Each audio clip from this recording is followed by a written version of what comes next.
Okay, okay.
Okay, let's see if we can get something together really quick.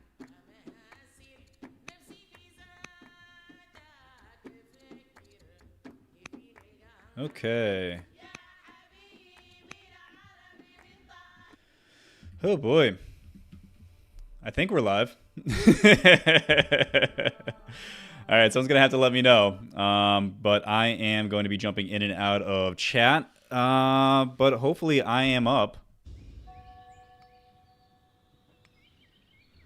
Okay. So I've been able to lightly familiarize myself with this game a little bit. Obviously, I'm keeping an eye on both of these players. So, gentlemen, on your best behavior.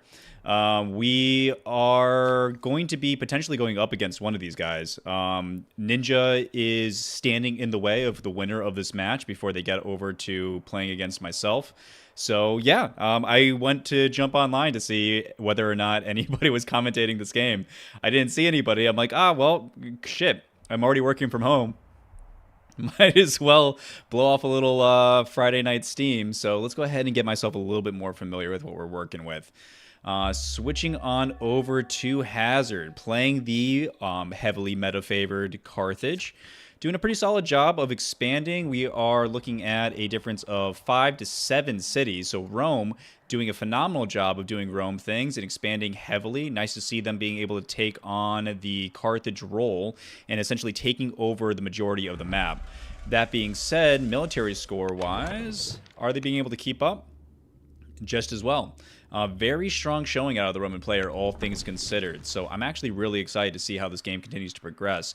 We are looking at spears. Conversely, on the tech side for Carthage, we could go for steel here. Steel would be a really good job to be able to counter those spears. It's a very common Carthage trait, one that I would definitely advocate for, to be able to essentially counter your counter.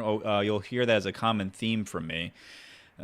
But being able to, well, I suppose in this case, there is no horse tribals at all, infantry only. Very cool. Looks like we're taking some time to upgrade some of these military. Definitely not a bad idea. And with 85 training coming in turn over turn, Hazard's in a good position to actually leverage the potential power of these tribals. Of course, he is going into Rome, and Rome is heavily favoring champion cities. We got 3 in the front, 1 in the capital. That's not going to make for happy landowners, but I suppose we'll have to see how that plays out for him in the long run. Speaking of which, landowners seem plenty happy all on their own. So, yeah, not a problem at all. Supporting their domestic agenda, cool. Are they tied for most amount of cities? We have 1, 2. No, 2 to 4. Typically, you would see a pretty negative multiplier here. But I'm not seeing it reflected for not having most cities. Very interesting. I wonder how that is being mitigated. 800 civics in the bank for the Roman player. As far as the law situation is concerned, we have 3 currently unlocked, but in no hurry to get a 4th. So he's not prioritizing his unique unit. Definitely something I think he should.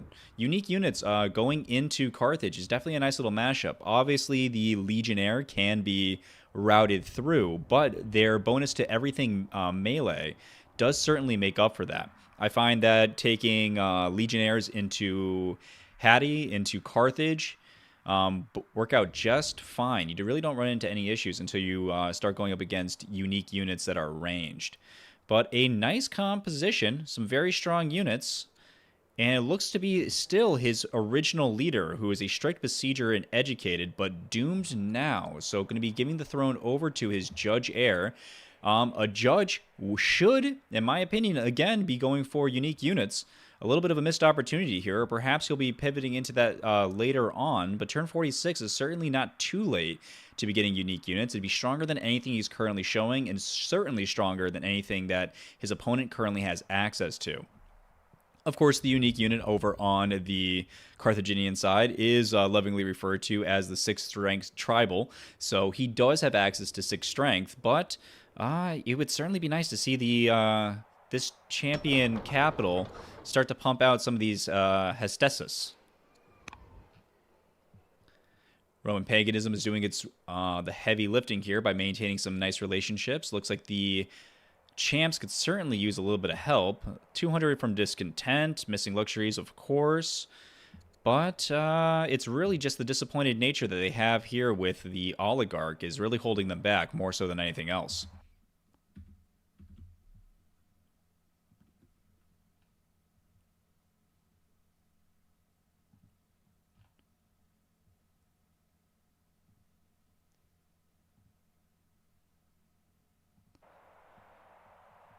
Okay.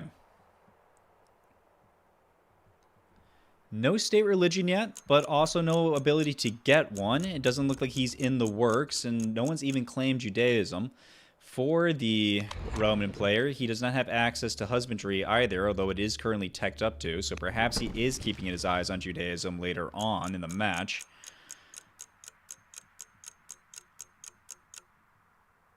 Okay, switching back over now to Carthage. Carthage has some excellent vision here. These two forests on hills here deep into Roman territory is giving him a great view of everything his opponent has going on for him. And the fact that he is now a very young tactician, having these additional tribals keeping an eye out is fantastic. Loads of vision here on the Carthaginian player. You like to be able to see them keep an eye on. Definitely additional places for them to expand out to, but they are maintaining peace with these Gauls for the time being. Would love to, at the very least, see him expand out to this Vandal site here, but certainly he does have time, but not much. When you are, what is it, 7 cities to 5? When you're 2 cities behind, you do want to be getting them settled. But perhaps he's just viewing these Gauls as ways to essentially be build queues in and of themselves by hiring those units. But the later you get into the game, the less effective these tribals are going to be. He's using these lower strength tribals to move a little bit forward. I like this creep. I definitely think he should eventually get them positioned here and here just to keep the most view he can of the front line. Tech-wise, we are seeing a general gameplay of, looks like a 7-law rush. So I do expect to see elephants out of Carthage in fairly short order. This will be law 5 for him. So 6 and 7 on the horizon. Definitely other ways he can chase the law game, but that certainly is going to be the most express, going for monasticism and citizenship. Sovereignty is going to be a very nice pickup if we are able to see. What would sovereignty currently be giving our Carthaginian player? So potentially only 2 science from his urban specialist. So he hasn't been specializing very much. We have a whole bunch of laws coming out here, which is going to be a huge sink in overall civics use. I wonder... Nope, no, doesn't appear to be autonomous. Doesn't appear to be autonomous, so I'm not sure why we're building walls back here in Nora.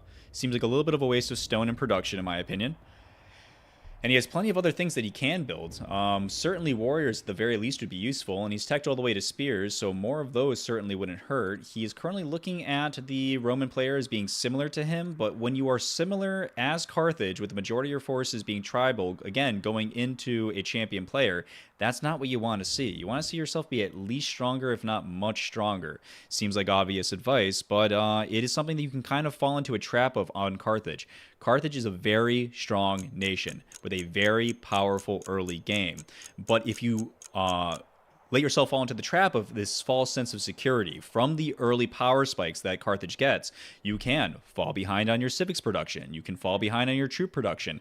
And all of a sudden, your opponent, who has been hyper focused because they are terrified of getting run over by the Carthage train, all of a sudden now you have 1, 2, 3, 4 or 5 more units coming out, and the more build queues that you give over yourself to Rome, the more of that +2 training per family city is going to keep on keeping on. Rome gets an additional 2 training, champions get an additional 2 training. That is 4 training extra on these 3 front cities, and as you can tell, a 7-turn spearman is nothing to snuff at, especially when you can get 3 of them running in tandem. Without an answer to spears, of which a 7-law rush will not help you with, I'm not sure how Carthage pulls this one out.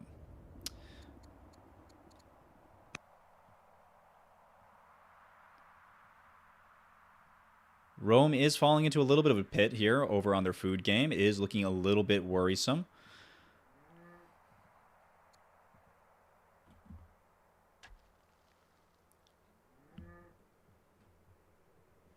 Got a new heir coming on in now that the old king is dead and the new king is here, a philosopher's student. Wondering what he's trying to pivot for overall, but he is being a good father and taking care of the education game. At the age of 11, he should be able to easily get off 3 tutor missions, giving 3 stats or potentially even a powerful strength over onto his new upcoming heir. Always nice to see that investment in the next generation. Gonna get another city down. Gonna give this one to the statesman. That cannot feel good on the landowner's side. Yep, it's gonna be a little bit of an issue. Going to continue to have some problems with them overall now that the entire game has been switched over. Granted, he can and should be investing over in his paganism, considering that's where most of the families already are. I'd like to see at least 2 orders being used on an influence mission here. He has the gold for it. But instead of building on food, instead of building on gold, which we can using our hamlets, we are instead looking to build a road system out here. Not a bad way of going about it, especially if you're going to be producing as many units as Rome is capable of, but would like to see him fix up his economy first and foremost. We have only 1 more lazy worker here, so it looks like iron is the name of the game. Makes sense considering what he is building. If he's going for land consolidation, that means he has access to lumber mills. So he should be at least getting a couple of those down. We have a couple of great spots for lumber mills here. Over in Massa would have been another great reason to see Massa be turned over into a landowner's seat. I'm curious about the reason behind the statesman here. I suppose 1 more order is a solid increase on the overall order economy that Rome has access to. But, you know, I would also like to see a little bit of science come out here a little bit faster, especially getting up a whole bunch of those 4 specialists inside of a landowner seat is going to be a lot easier because they have the quicker turnaround on their overall citizen conversion. Running a little bit low on time with 5 orders left to spend. Again, would like to see him focus a little bit more on the matriarch here. He has been picking up his numbers, so evening out this new transition from king to heir. But the science game continues to tick up. Meanwhile, let's go ahead and familiar ourselves a little bit more with this score. Let's take a look over at our overall production. Science has been a tight match here, and a couple of points becoming dead even. But right now, we're currently existing at a technological increase of Rome over Carthage, and a much larger increase on total amount of invested, over close to 400 invested, which is a pretty solid. What would that be? A tier 4 tech? 1, 2, 3, 4. Yeah, a tier 4 technology ahead with 400 increased over your opponent. Very, very strong. Looking over at the Carthage player, they are considered they are considered naive comparatively to the Roman player, so it's got to be a little bit worrisome. But yet we're not seeing any additional technological investment here on the Carthaginian side. It looks like we are more so just leaning into tribals, trying to purchase more, leverage our economy, increase over into our spearmen, add on some generals, and maybe back it up with some onagers. It's not a bad plan. The question is it going to be coming on early enough to give him enough of a power spike to actually make something out of it? And honestly, attacking into this position does not seem wise. You can certainly use these hills to your advantage with onagers, but using your tribals at this point of the game, especially as few upgrades as we're seeing, into a champion line does not seem wise. Again, I would love to see Elites City fall. It's completely continue to expand your holdings.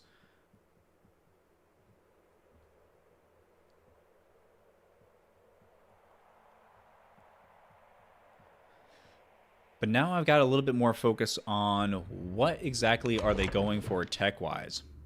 Given the options that they had access to, we could have gone for husbandry here. We could have gone for monasticism or coinage. Chose machinery. I suppose I can't be mad at that. It's going to give you your free unit. It's going to give you a free unit, additional goods boost. But getting an access to another law probably would have been the better play. Again, maybe not the wisest, considering the fact that you're running headlong into a whole bunch of Roman spears. So I can actually agree with the play to ignore the unique unit for the time being, maybe entirely. Frankly, if the Carthaginian player is wise, going for winless here would not be a bad play overall. In fact, now the more I think about it, the more I like the idea of going for winless, but he is many, many techs away from that. Ballista will certainly work in the meantime, because having access to the Torsion Spring, or a plus 100% attack strength against infantry, is certainly going to chew through the infantry-only power of the Roman military. Rome is getting to the part where they are certainly able to turn on the gas, even turning on their additional science game by pumping out additional specialists here in the back line, doing a pretty good job of spending all of their specialists, with the exception of 2 of the front cities, 3 of the front cities, 4 of the front cities. But quite frankly, with these guys mostly focusing likely on their military output, I'm not surprised. Interesting to see walls here. I suppose this is a much more defensible position, and you would instead like to defend here, but that is a defensive play, so it doesn't lend to a potential Roman aggression. Hopefully Rome can see this coming.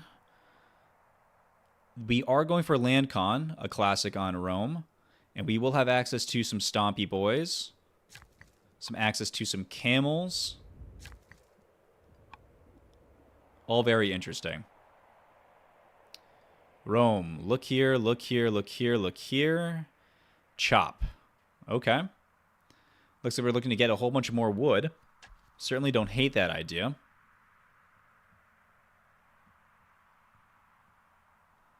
Farms over here by the volcano.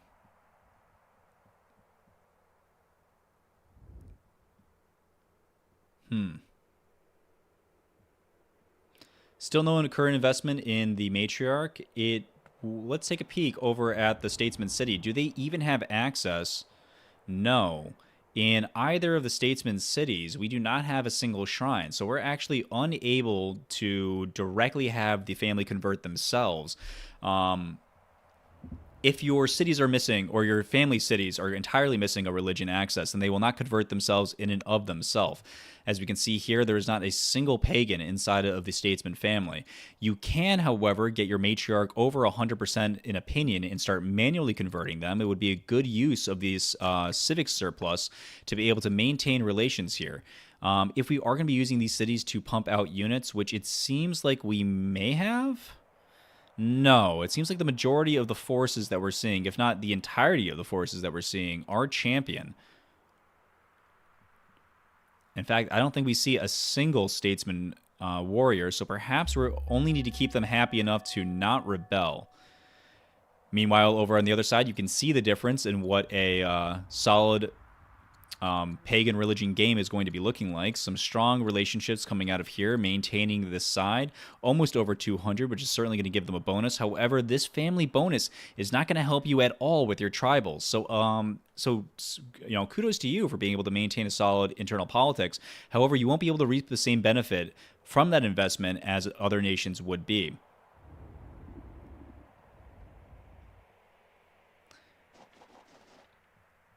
Looks like we are trying to move these units out of the way, so that way these raiding tribes can continue on into the Roman turf. Deny them opportunities to attack the Carthaginian units, so that way they can move into the proper direction and at least cause some harass. But these level 5 and level 4 marauders here are not going to do much damage to this very upgraded infantry line here in Iuvanum.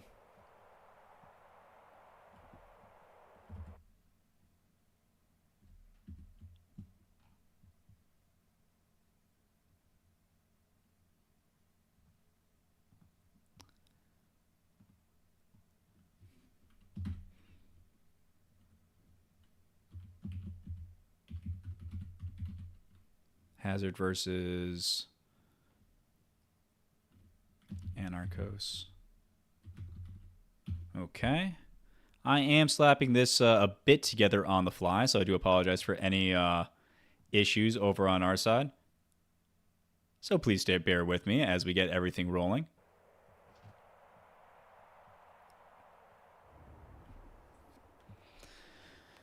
Okay. Taking a look at the overall strategy here, it is interesting. It does seem like land consolidation is a nice direction that the Rome is taking advantage of here. Obviously, they are much closer to land con naturally in the tree than Carthage is. Carthage does not innately start with the all the way to Polis like Rome does. But considering the total number of available groves here, 1, 2, 3, 4, 5, 6, 7, 8, 9, 10, 11. Oh my god, 11 on the uncontested side of your plane. That is, what, 3 each from the groves, another 3 from that? So you're looking at like 66 science? Is that right?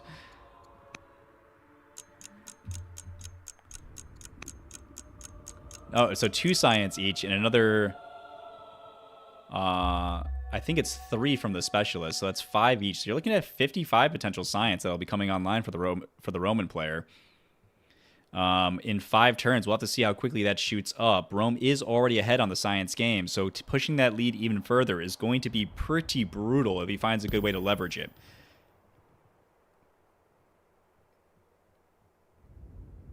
Now again, we do have some flat land here.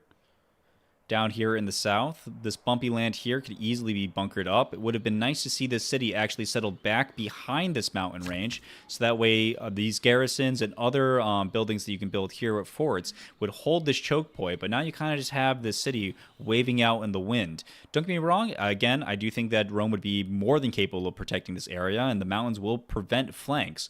But it would be nice, to, as a general note for all individuals watching, for these frontline cities, if you do expect them to be in a defensive position, to think of them as that defensive position.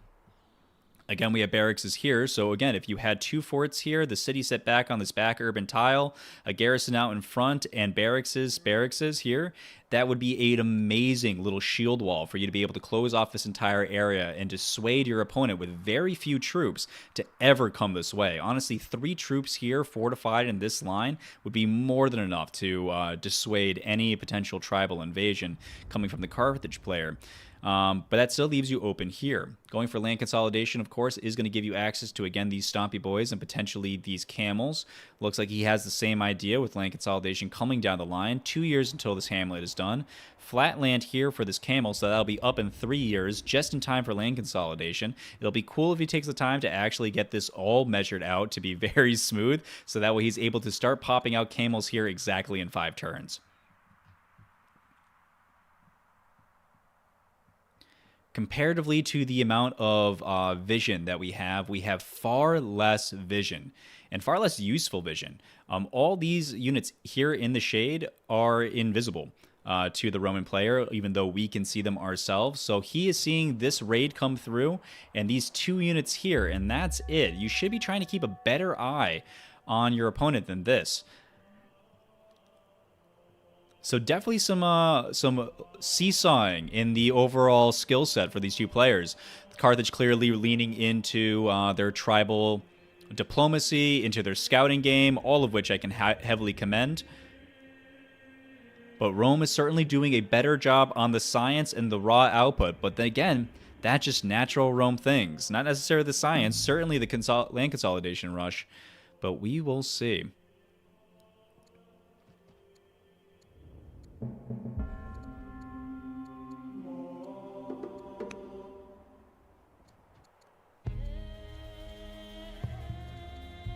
Got some interesting events, choices between how to play nice in your nation. At this position, honestly, it's almost better to kick the Zoro in the shins, but considering that both your families are that, are they spreading Zoro very far? It's here in one city. Moving all in on the Vandals, like we're getting in a position to completely alpha strike them. Kind of hilarious, a little bit of overkill, but I love to see the enthusiasm. This is interesting. I wouldn't have done this. I don't. Perhaps this is due to some kind of waste of talent event. He doesn't seem to be power hungry, so I doubt it. But I wonder what the idea here is: putting a timid character, a builder no less, as a general here on this unit. It's going to make the unit slightly less effective, as well as. Well, I suppose it will give it a little bit of training at the very least. Just feel like this guy would be better used elsewhere. We do have Tyranny and Constitution on the way, so maybe you're trying to hold on to your overall ability to spend those civics. 2 turns, and we should be able to have access to yet another law. Are we seeing any strongholds come on down? We do have strong level culture in 2 cities, but no elephants here. In Carthago, we have imported elephants, so we will be able to build it at least out of 1 city. We know there's another location for elephants here on the Vandals and here in Cartena. So he should be eventually able to get at least 3 areas full of it.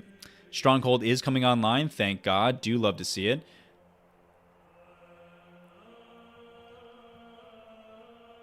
So we should be more than okay in being able to capture a little bit more of these elephants coming on out. Again, though, it'll be scary taking level 6 strength elephants into a line of spears, and with so many more spears coming around. If I was Rome and I saw the military makeup was mostly going to be mounted units and tribals into my champion spears, well, it would inspire me to potentially make a foolhardy move like I did in my game. But Anarkos is much better prepared than I was to take on the Carthaginian threat. It is interesting to see how this plays out on a wide map. This is wide or very wide? Ultra wide. So on an ultra wide map, it does seem like it calls a little bit of the potency of the Carthage meta. Makes it a lot harder for your Carthaginian opponent to reach out to you, but it could have been a little bit of a slow roll for the Carthaginian player to get out in this direction. But I do have to give hats off to Hazard here. Phenomenal scouting game. It's interesting to see how dedicated Anarkos is to chops. I see multiple indications across the map from his notations on places to chop. Looks like he's also looking to buy this territory. I'm not certain that's necessary. It's not going to gain you any additional access, and I don't believe it'll increase your movement.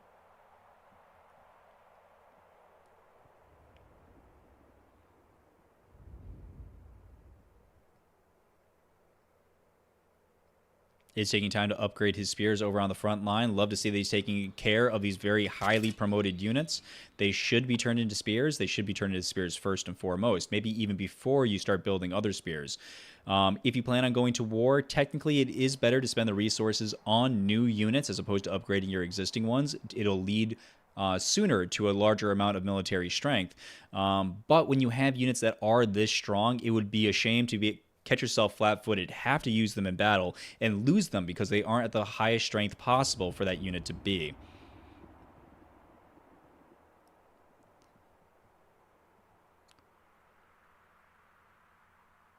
He is seeing naive. He is seeing similar. But I would love for him to actually see a little bit more and do some scouting. This scout can get a very long way.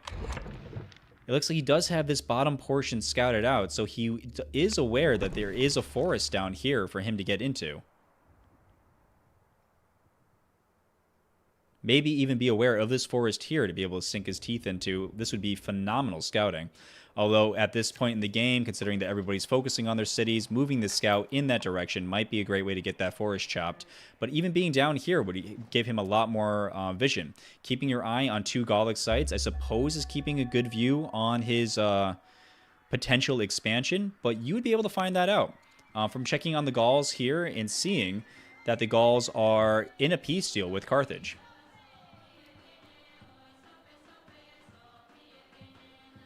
We do have a new settler out here. I can imagine the Alpha Strike is going to be coming any second. We are focusing on a boat here. Will that be the first ship this game to hit the water? It would. Okay. Although neither player has any resources upgraded in the sea, so I suppose that boat isn't going to do much outside of provide momentum as wartime movement is concerned. Grabbing this here, grabbing some coastline, putting the ship here is going to be great if in case you want to attack, but that is just going to more quickly feed your tribal units into the wood chipper.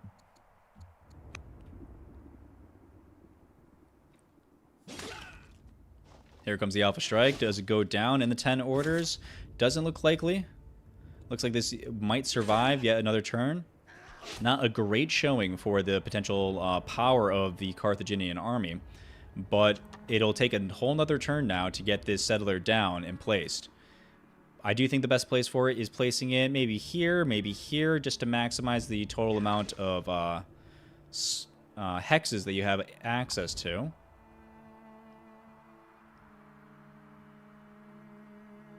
We do have one worker back here. It would be nice to see some roadways getting built out.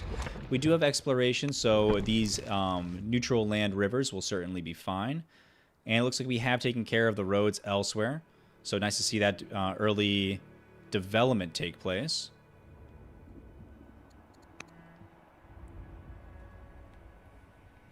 We have fallen out of favor with paganism, but it's nice to see that our own relationships with the family heads does persist past that.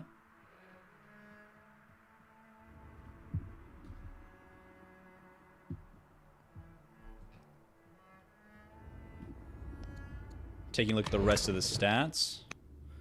Both players are growing fairly nicely. We do have a civics advantage, a training advantage for the Roman player, a massive culture advantage for the Carthaginian player. Let's take a look at that. A lot of culture being produced. Obviously, we have the 2 strong cities in the back that compared to the developing cities, only halfway as strong here for Roma. That does give an opportunity to potentially leverage out some wonders. Museum being an excellent example. 50% increase on science would bring Carthage potentially back into the science game. So an extra close to 7 science coming out of Carthago would be a very nice shot in the arm to your science advancement. How does the economy of Carthage look as far as that strategy is concerned, however? We do have 50 stone coming on turn over turn, but nothing saved up. All of our workers are cranking out. We do have an idle worker here and here. So while we are working on stone, while we do have stone production, it looks like it is mostly being spent on our road system here. Interesting to see a road connect all the way to this Gaul site from the Rome. Rome doesn't have any settlers inside of their build queue, so it's not like they're trying to snake it for themselves, but it is a potential for them to pick up. This would be a very nice position for Rome to hold, frankly. All these hills in the back line would give extra range over to onagers, being able to fire into this line. It would be very defensive, again, leaning into that same idea where you'd be dropping your city back here on this line, making a fortification here using your garrison and 2 other forts, and then build 2 barracks behind it. So that same idea that we had here, implanted here, would actually be a fantastic holding for Rome. Given these 2 existing sites, it does seem like this is the potential for a conflict to break out.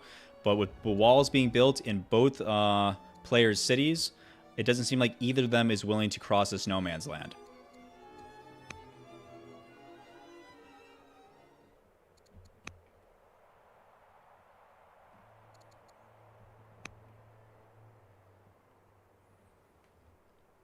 Two turns until land consolidation, having idling workers sitting on top of potential groves.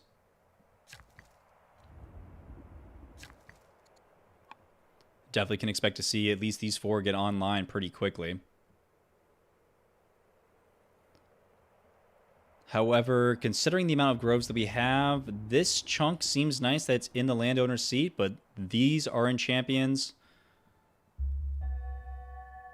These are in champions. This is in landowners. But the majority of the groves available to the Roman player are in champion cities, which is a little bit too bad. It's going to be a little bit slower getting those online, but that does not change it from being an excellent source of additional science coming through. We got a nice little upgrade coming from our developing governor. And a final reclamation of the Vandal site here in the south.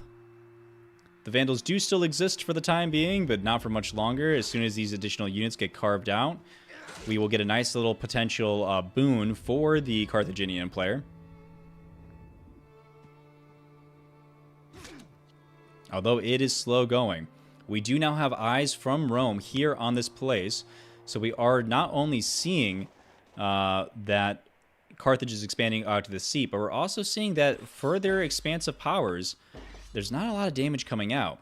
And if the best they can offer is this spearman, then you know that your spearmen are able to do a pretty good chunk of damage in return, I imagine. We have a couple of notes here. East Scout, East Scout, go to North Mountains. Look here. Look here. Okay.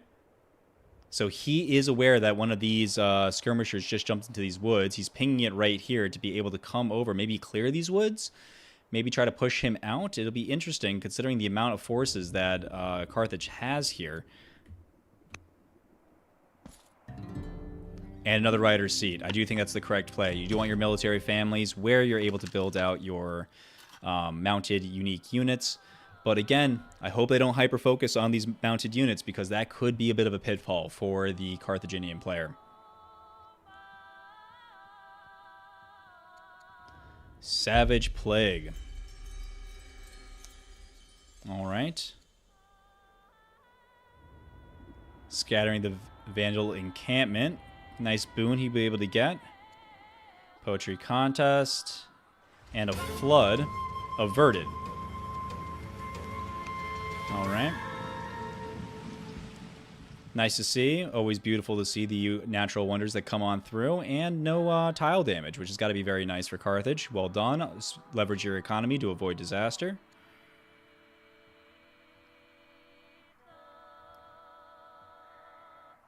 The highway system is complete. I think we are missing one road here, which is not a big deal. We don't have these cities up yet. But it is a little bit worrisome considering the fact that we might be essentially giving Rome better access to their future city.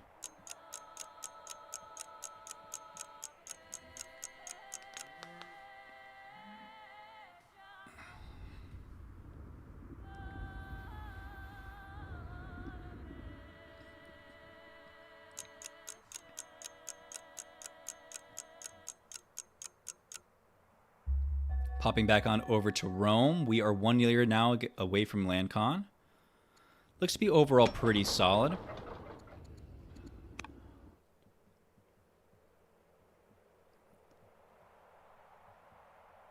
It is an interesting matchup to me. Both of these being some of the most popular picks inside of the tournament, and I can obviously say why. I mean, Carthage has had a very impressive showing from all of their matches, especially last weekend. Some very strong showings against myself, too. Actually playing as Rome. Rome being, I think, probably my favorite nation, although that might have been recently replaced by a Greek standout. I've been working a lot on some Greek play, so I'm looking forward to showcasing that potentially later on in the tournament. But Rome is very strong. I do think that Rome will eventually be proving itself to be the Carthage buster. The unique unit matchup is very nice. The early game production is capable of putting them on par with the tribal buying. And of course, champion versus tribals is going to be very good. It's just whether or not that is going to be capable of overpowering the Carthaginian early game on a dual-sized map. Obviously, it seems to be working out just fine here on Ultra Wide, but I do want to make sure that we are trying to knock Carthage off its pedestal. It'd be a shame to see the new dual-sized map get underutilized just because Carthage is such a menace. It is probably my favorite dev development being added onto the game in recent days.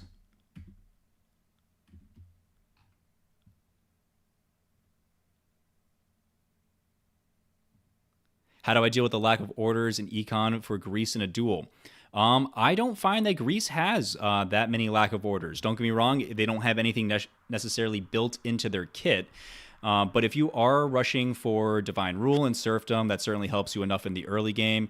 And as you are, stockpiling your legitimacy, that's obviously going to be lending into it. Just the basics that you kind of have to play into are very good. On top of that, Greece is very strong in the sense of culture. Obviously, it's what they deal with, but being able to leverage that culture towards orders is an availability for you because you're being able to use garrisons in strongholds and later even citadels in many more of your cities. I find that I'm able to get maybe 4, 5, 6 cities up to strong level culture, even by turn 50, 55. If you're playing Greece and leaning heavily into the culture game, and of course stockpiling your stone and building those out, it does change the game. Obviously, with the new changes to how governors are being allocated into cities, no longer needing garrisons, people are building less garrisons and really only building them when they have to. But if you have an opportunity to rely on those for orders, it certainly doesn't hurt. And of course, taking advantage of all the adjacencies, it adds up over time.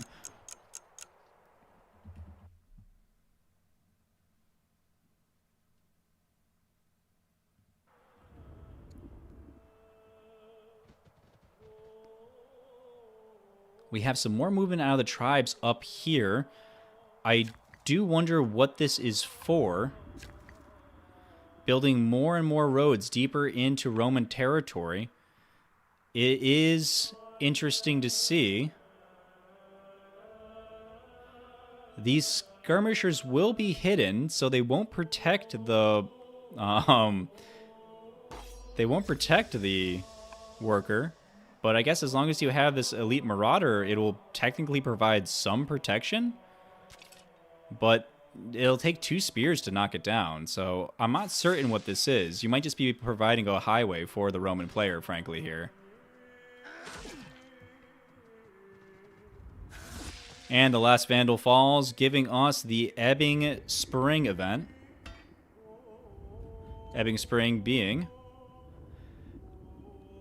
an extra 6 legitimacy being added on, so every drop counts. So an extra half order in the bag certainly does not hurt.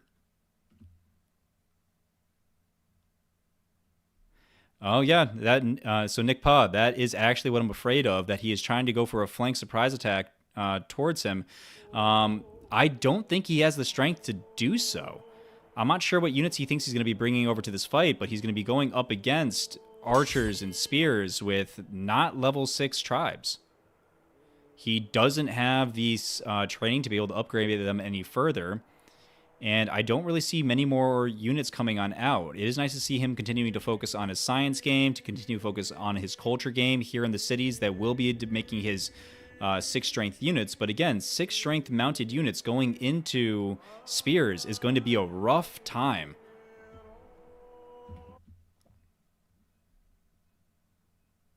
Definitely feel like Rome has an opportunity to push here. I agree with you 100%. But, considering the game, considering the menace that Carthage has shown itself to be to many players, I can understand being a little bit gun-shy.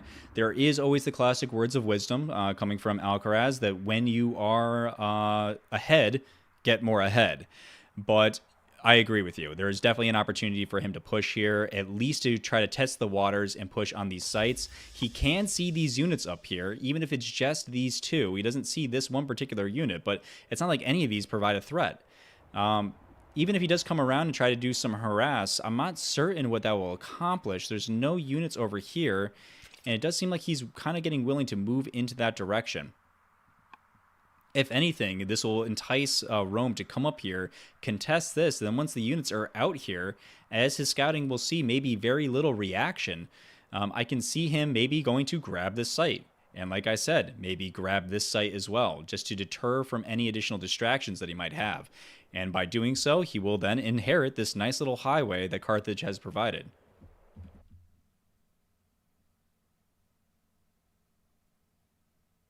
I think that was atrocious. I am a little bit lost there, man. You might have to help me out a little bit.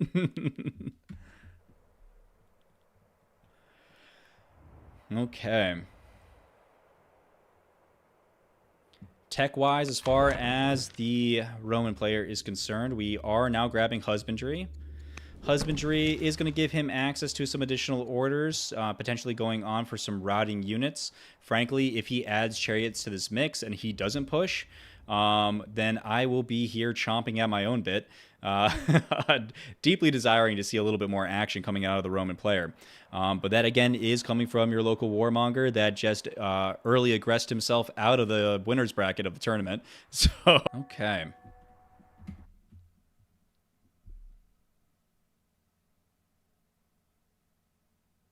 Oh, okay. So a little bit of deep StarCraft lore. 20 years ago, one of the famous StarCraft players said, "When you're ahead, get more ahead." Among many things he's famous for, that quote is one of them. Well, I'm going to go ahead and keep maintaining that it is our local community orchestrator, Alcaraz, but I appreciate the deep dive over into the StarCraft legacy. Do miss out a little bit on StarCraft, but I do have to say that in recent years, the turn-based strategy is more enticing to me than the RTS. It's not necessarily more laid back. I do find myself getting plenty of sweaty palms and racing heartbeat coming from this game, but I like the methodical nature of it. I like the chess-like aspect of it, and adding on the civilization cues and science balance and political balance now even to that is unique to Old World in games like Crusader Kings. This game really just scratches every damn itch for me, but it is nice to see a reference back to a previous college favorite of mine. Again, we are continuing on. We're not building roads anymore. We are building a fort. We're building a fort. A fort that is clearly visible to the Roman player here. I wonder if he thinks he's invisible because he's beyond this mountain range, but the range of a city is 3, so 1, 2, 3.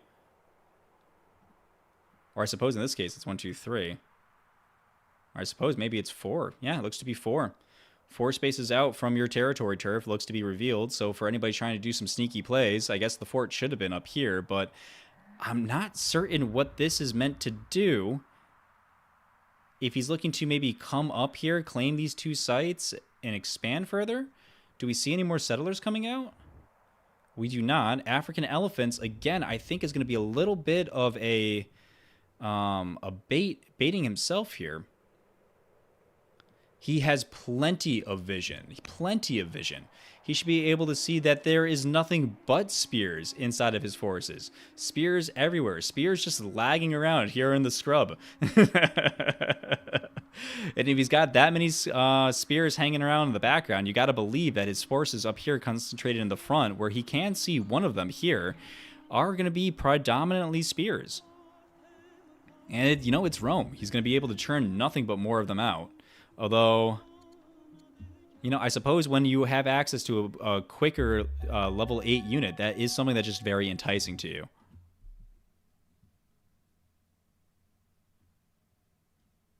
Okay, a provocative move. I mean, don't be wrong. I can definitely see it being used as bait, but I'm not certain what he's trying to catch here. I think this might be an opportunity where Hazard might be trying to catch a case of these hands, but we will certainly see how the next couple of turns develop. I think that it's a mistake. What are the order economy like? Maybe he wants to split the attention and take advantage of that way. So the similar thoughts. Let's go ahead and take a look at that as a potential option. Rome being able to have access to 4 movement on each of their troops is able to get pretty much everywhere they want to. Let's take advantage of this militia all the way up here. Would still be able to get down. I mean, granted, it'll take 4 orders to get here, but it wouldn't be very hard for him to move units into this position in 1 turn, as long as the orders are available. We are currently looking at 19 orders, so that would be 4 units he'd be able to bring up into defense and still have the 3 attacks available. He would also be up against how many orders? Oh boy. So Rome is currently being able to bounce up. I'm curious how many of these are being eaten by his workers, considering that he was up at 40 at one point, but that was with the previous leader. This dip being due to the changeover in succession. We have 24 orders coming out of Carthage, but to take a closer deep dive into that, we have 19 orders here available. 7 are being eaten by unit construction, so that is 26 potential wartime orders that Rome has access to, comparatively to the Carthaginian 24, 28. So it is actually dead even. If everybody decides to drop everything, build nothing, and just push out only in military, we are a 1 order difference between the two. And considering that Rome has greater mobility, I can see them taking advantage of that. Although taking that into consideration, it would be nice to see more roads, but do they also have exploration? They do. So this extra movement is being granted by this river running down through the center of their western flank. And again, more walls. The Carthage player is digging in. Each of these cities, if they come time to conquest, will be a little bit harder to chew down. And, you know, if he does end up having to go onto the back ropes, his cities back here are strong. They have the ability to be built up more tech-wise if he does invest additionally in, you know, additional building options. If he goes down this way into citizenship and scholarship, you know, he can leverage that strong level of culture into a stronger science and civics game. But it doesn't seem like that's his plan. Machinery is going to be up in 1 turn, so I might be eating my words in a second. But he has nothing else highlighted. Tech-wise, it would be nice to see him go directly for hydraulics. Ballista is the only way out of his current predicament that I'm seeing. Being able to grab Ballista against the entirely infantry army would actually be devastating. So Rome does have a window. It's open right now. It was open 7 turns ago. He should be pushing out right now. He should be taking advantage of this. He knows he's ahead on tech. He knows that there is not going to be any surprises that Carthage is going to be able to throw at him this early in the game. He might find that he's going up against spears, but he are going up against axes, which would quote unquote cancel or counter his spears, but he has enough spears, and he's seeing that there's not any. There's 1 spear here. There are no axes to be found, and if we take a look, I mean, granted, he doesn't see this, but there is no steel to be found either. No warriors to be upgraded outside of this 1 deep here in the back, but he's seeing none on the front lines, and he has a pretty solid amount of vision now at this point.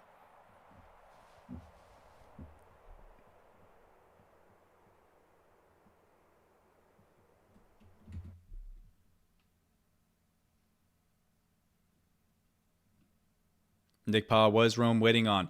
I mean, we can go back to that, you know, old tale wisdom, but people get a little bit gun shy. I mean, they've seen some early aggressive plays from most recently the Scion game that put him on the back foot and he had to recover from. I believe that game might still be going on right now where Scion is trying to overtake Aaron in their particular conflict.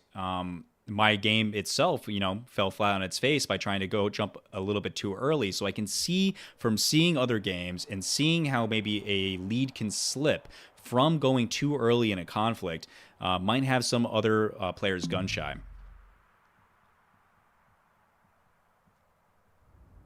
But I agree with you.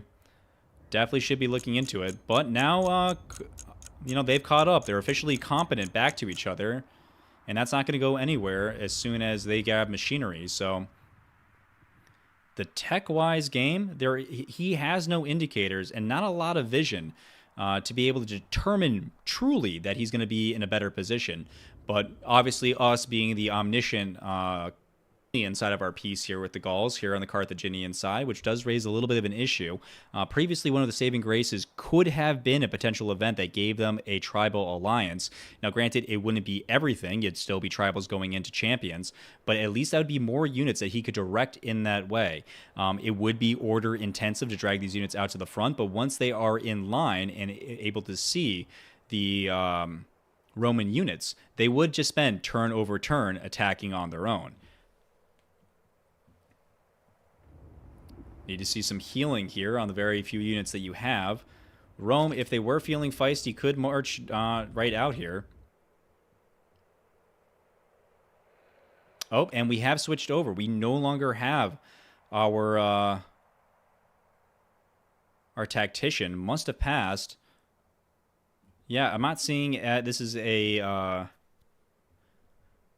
rising star or a power hungry character, so I don't believe it was an overthrowing. Where is our tree? Yeah, perished. Died from severely ill. That is really too bad. A warlike tactician was a phenomenal boost. Not to mention, look at these stats. An overall 15 out of 10. You gotta love that. But, not being replaced by a slouch, the scholar here should certainly be able to continue to help out with the science game. We're looking again at 38 comparatively to the Roman 56. Yikes. And with these groves coming online, that is only going to get pushed further and further ahead. Rome definitely in a good position here to wait. Definitely a good position here to aggress. I can't blame them for not wanting to jump the gun, considering how much more tech is about to become available to them. I can blame them a little bit for not getting these camels online and being able to produce camel archers now that they have land consolidation unlocked. Also not getting these elephants, because if you're worried about it, getting a little bit more diversity in your mix could certainly be advantageous, especially if a war breaks out here in this flat land. You also know that the next battlefield after the city is going to be additional flat land because the map is mirrored. So it would be a straight march along these plains until you hit the, that's the Ararat Mountains, but Mount Hannibal.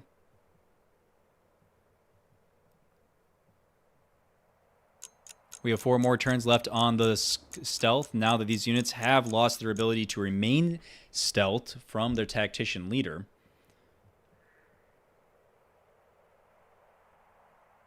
Hello there.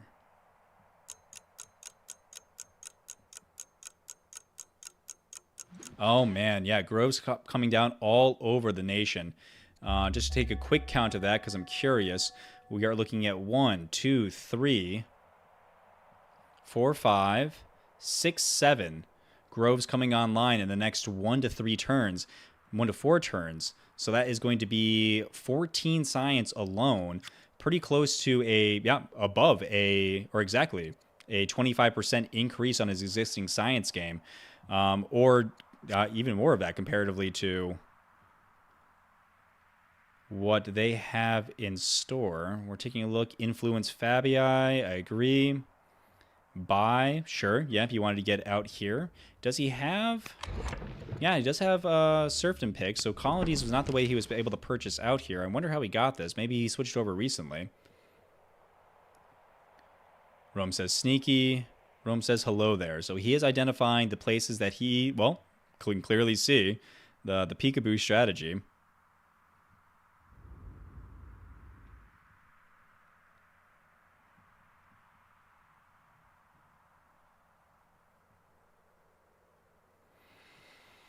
But again, would love to see another scout. Oh, yep, and there we go. Very nice. Really appreciate that. One of the things you are certainly lacking is vision. If you are trying to get more secure in your position to try to determine whether or not you can go to war, scouting is a great way to do that. You know that the map is mirrored, so you know where woods are on your side of the map. So if you're able to, pin that out and be able to go from one spot to another spot to another spot, maybe even using a force march and some extra orders, spending a full turn just on getting extra vision that will then be extra vision for an extended period of time is more than worth it in my opinion. Really can't do with having less information in this game.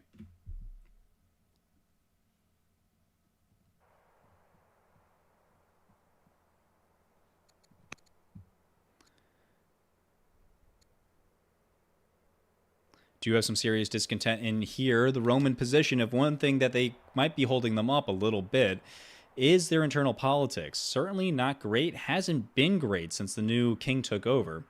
So it'll be curious to see what they do about that. They still only have 3 laws passed. Again, not with an eyes on a 4th, but because you have this judge leader, I would love to see at least upgrades in your landowner's cap, in your champ's seat, to be able to upgrade these garrisons into strongholds while this king still lives. He's 46 years old. He could die at any time. So you really need to be starting taking care of that as soon as you can. I mean, it's an amazing advantage to having a judge archetype where they're able to upgrade improvements. Now, granted, there's not a lot of improvements that they've currently unlocked that they can upgrade. I'm not even certain if you can upgrade a hamlet. You might be able to, which is actually pretty cool, although I'm not certain about the logistics of that. I haven't played with that enough. That is actually something I should probably consider for my own games. I'll add this to notes of things to check in the future, unless anybody from chat can answer that question. On the Roman side, we're looking over at tech choices. We could go for more units. Certainly never hurts, but I'd like to see him pick up citizenship here. He is a pagan nation. He should try to fix his internal politics, get a state religion. He has all these civics to do, so not only can he accept that law, but he can also get the state religion and still have 458 civics left over. No reason not to be doing that, and it would certainly help you out with this massive little internal rebellion that you're dealing with, and your champion seats nonetheless. Probably a big reason why he's not choosing not to attack. That unhappy family is going to be providing a deficit. Yeah, angry family, minus 10% combat strength coming out of these units. That is brutal. On a 5 strength unit, that is half a total strength number ticked off of their score. Not really what you're looking to see.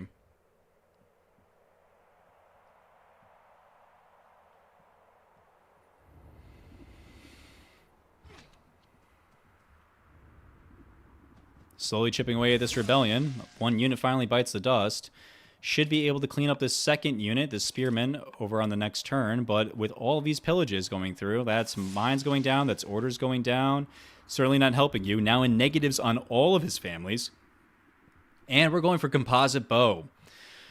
Okay. I mean, listen, if you're going to be leaning into war, fine. But when this composite bow pops, I better be seeing you actually take the time to push out and attack.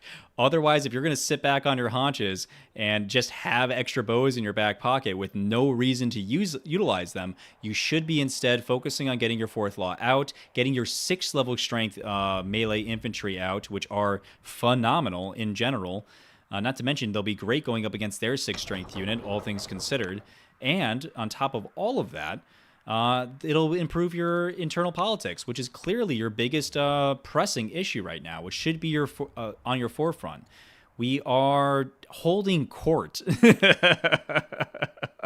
This is a real let them eat cake moment. Just saying, who cares about internal politics? Screw all of my families. No one need be happy. As long as I can get my hands on even more civics, what do you need them for? Very strong showing out of the Roman player. But right here, I think they're just finding themselves trying to idle a little bit too much. I do like the idle play. I do think tactically it's smart.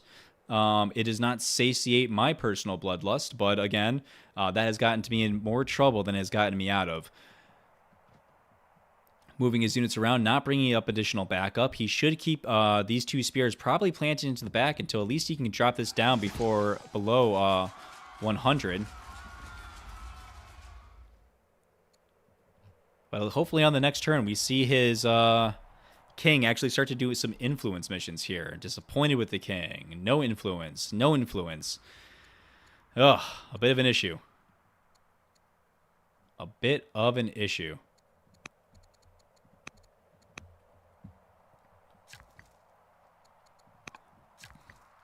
Comparatively, we have lost a little bit of momentum here. Paganism has fallen out of favor even more steeply now. We could very nicely take care of both of your religions here, players.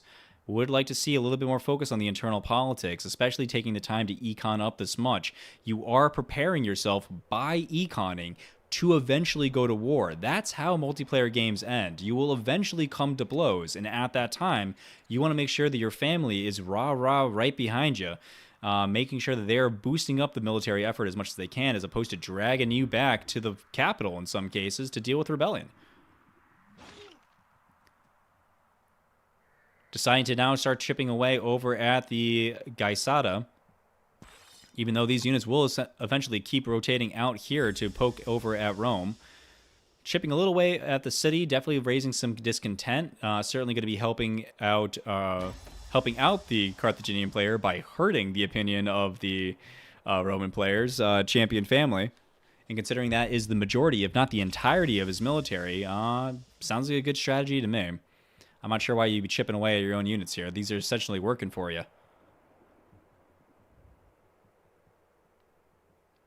Boat is about to hit the ocean. Still not certain what we're going to be utilizing it for. Would be nice to just at least maintain control of this 2 tiles.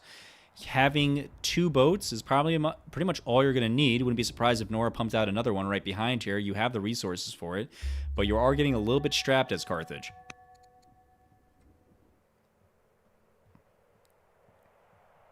Back over to the Roman player. I would like to see some aggression to at least not let him have any more vision than he already does on you. Granted, he's probably not certain that he has all the vision. We know that he pokes and puts little tokens wherever he does see that vision has come through. So he might not be aware that a spy is here, that a spy is here, that a spy is here.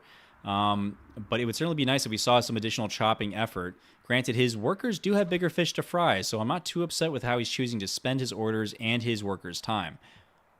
It would be nice to see these 2 coming out and being able to bulldoze over this. But again, they have bigger fish to fry by getting these other improvements repaired. So probably see... oh, and we're spreading out our damage here, which is a little unusual. Would have liked to see him instead just take 1 piece off the board. But, you know, it certainly doesn't hurt.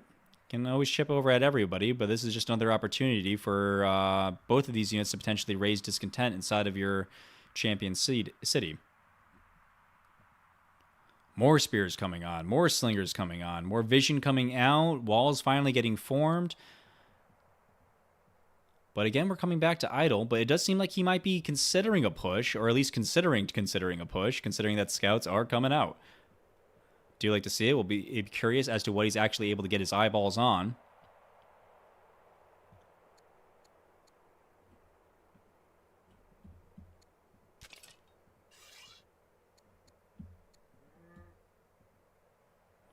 A little pushback. We got some half-hearted events here. Morale training. The Duke, I imagine, is a tactics student. He is. I'd like to see a little bit more culture in Roma. Certainly couldn't hurt. Not like he has any built-in preternaturally before these groves started getting popped down. Although I suppose with that alone, it will get over to strong level culture in 9 turns. So perhaps I got to eat those words a little bit.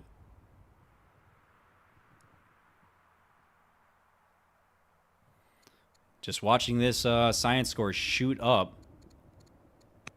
it is going to be brutal watching that continue to creep out of Carthage's control year over year. Massive hit by them losing their previous leader, going down from 54 all the way down to 38, and only barely recovering an additional 1 science here.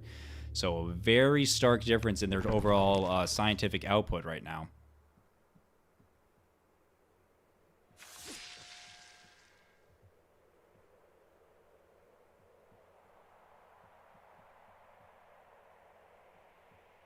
I hear the unit die. Okay, finally. Yes, we're taking out these units up here. Another couple. Oh, I'm surprisingly tanky for the 4-strength elite marauder inside of this fort. Surprisingly tanky. I like to see that. Very curious.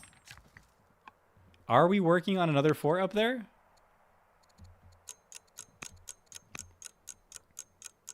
Nope, not a second fort here yet. That I would like to see. I mean, might as well commit to the strategy full out. Get 2 in there.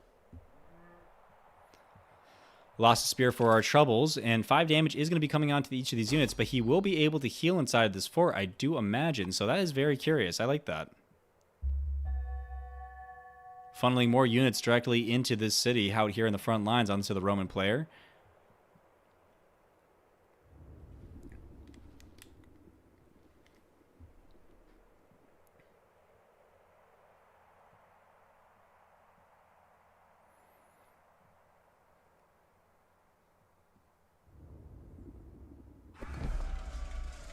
More promotions coming onto the Slinger.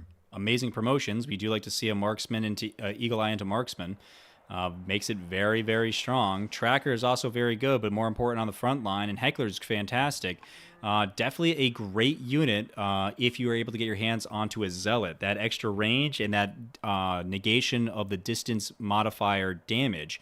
Plus Heckler is going to be fantastic. Plus with the range to build it up. This is actually a great elite unit killer as far as the unit is concerned. You throw a Zealot on top of here, and that's a very easy way, or a Zealot leader on top of here, and that's a very easy way to start converting some units. Do we have any Zealots in the line?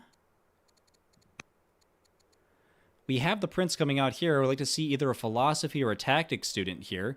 If we are paying attention to this unit in particular, that would be an interesting long-term strategy. If we would start tutoring him, we could double tutor him as a scholar, which is what I would really like to see. Come on, tactics student.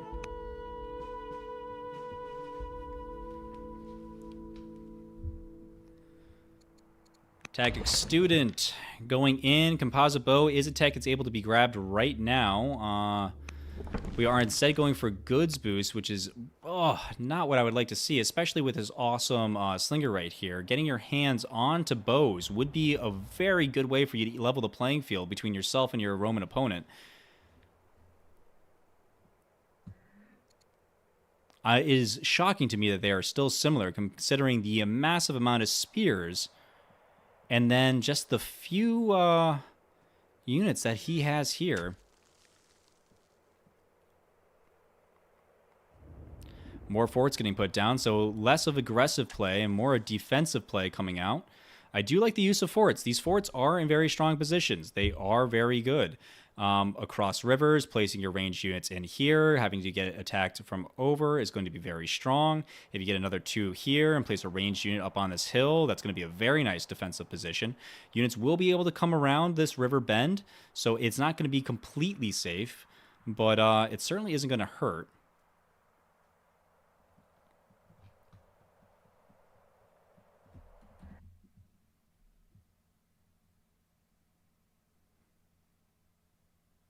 Okay, let's take a look back over at chat.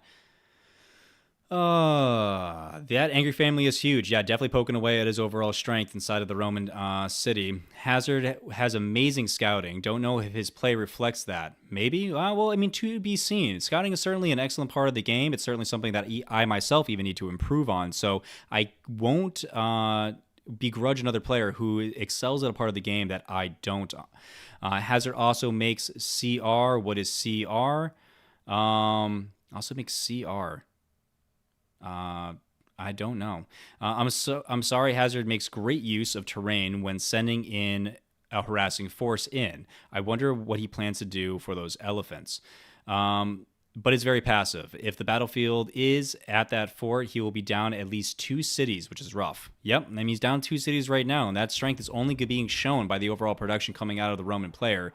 The scout will be done in 3 turns. This wall will be done next turn. I wouldn't be surprised to see more units come on out, but we shall see.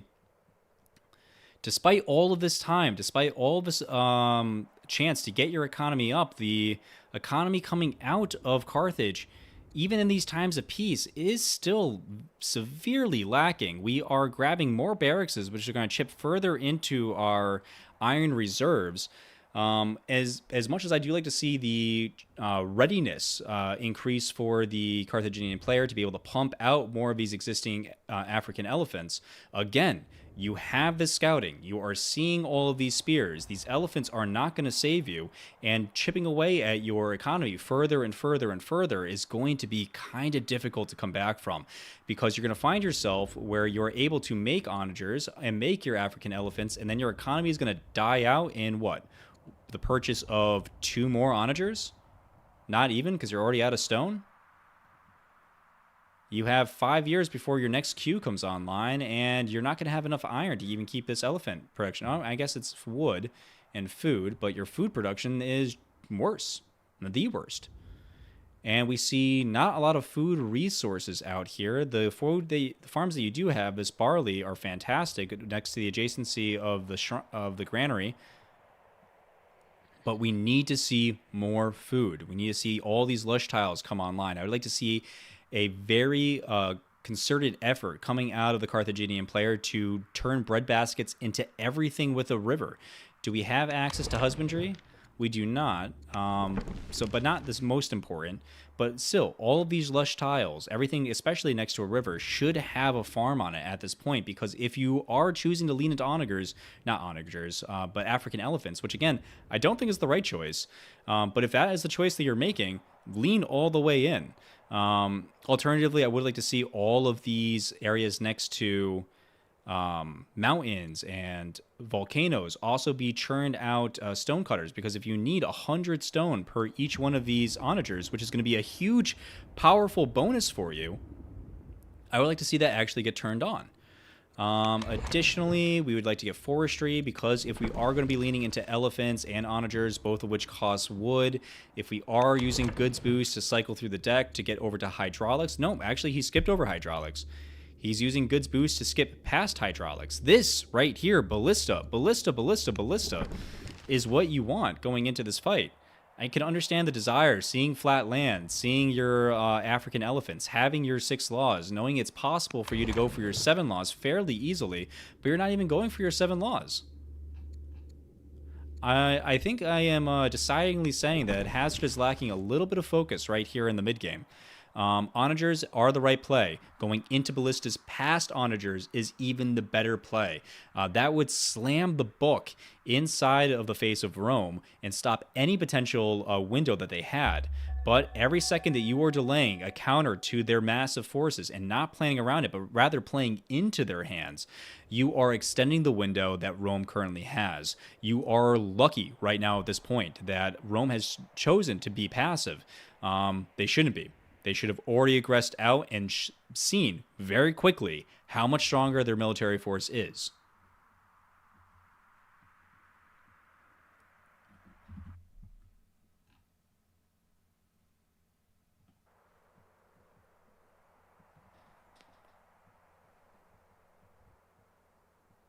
Walls will finally start being polished up in Carthago Nova. It'll be interesting to see what he chooses to continue to produce outside of these frontier cities.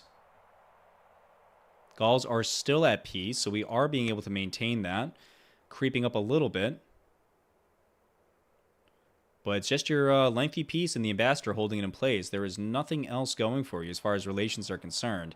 She is 71. I, too, wouldn't invest any further in this particular character, so perhaps that's the reason why he's not doing any more diplomacy. And with 1 year left to go, yes, tactics student, phenomenal, very good. Would love to see a zealot come out of this air. A zealot placed on this unit with a huge stockpile of civics to back them on up is the play. I would love to see it on a ballista to make that ballista a little bit harder to take down.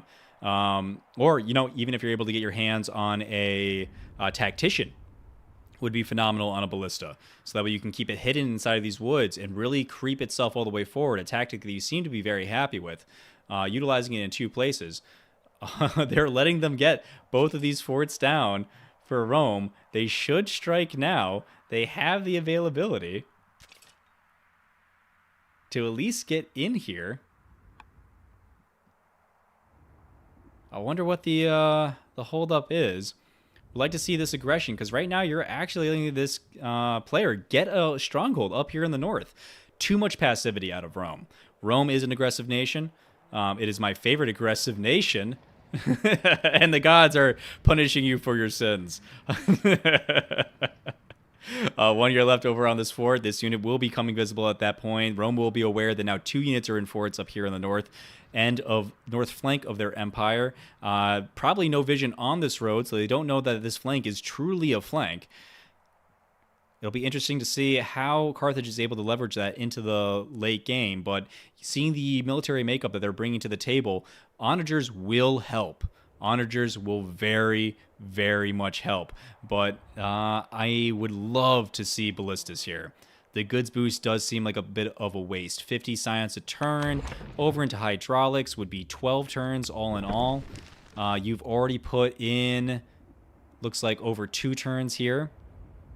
So That's 130 that would already be going out there. 130 minus 600 would leave you with 470. So you're looking closer in the neighborhood of 9 turns, 9.5. A little bit of events pouring science in your way. 9 turns from now, turn 68, and you'd have ballistas coming on, onagers to back it up, and a line of spears out front.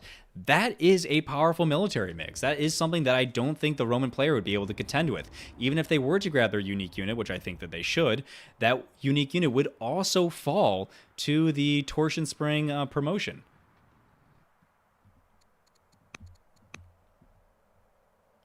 Over on the Roman side, we are going still towards composite bow, so we might be seeing a ballista of their own coming out of the free card. It would be nice to see if he grabs that free card and uses that as an opportunity to push out. He is going up against, from everything that he's seen, infantry characters. I don't think he's seen an elephant yet, well, because none exist yet.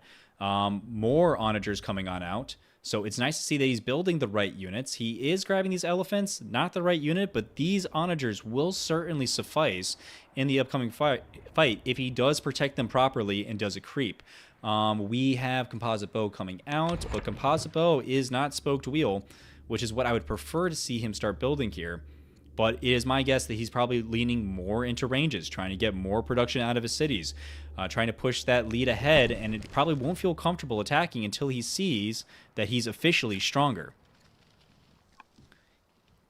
You know, it is hard to be able to discern exactly when is the right time to attack. You'll hear that from commentators time and time again. So it is not too surprising that he hasn't had a chance to move out just yet. Garrison's coming on down. That's going to be more good. Love to see the garrison go down. Would love to see this garrison get repaired. We still don't have that fourth law yet, so we won't be able to upgrade them utilizing our judge, but it won't be too hard for us to get our hands on a fourth law.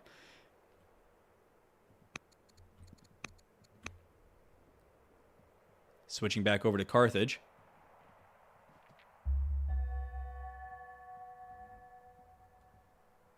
We do have our forts completed now. Got to feel nice and tanky in here.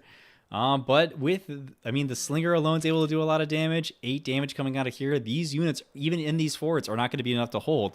And if anything, you will then be ceding this fortified position to the Roman player who will be able to utilize it against you. I'm not certain I agree with this. I think this would be a very fun play if you already had your onagers, if you already had them up here in these hills, because then that is devastating. Then that turns them completely away and makes them try to focus to come up into these hills, which if you have fortified units up here, plus potential raids, plus backup from the tribes, that's a tasty position. So that I would like to see. In the hills, you have a range of 5. So 1, 2, 3, 4, 5. So you'd be able to shoot from here. These two hills would be able to hit. 4 to 5 from here.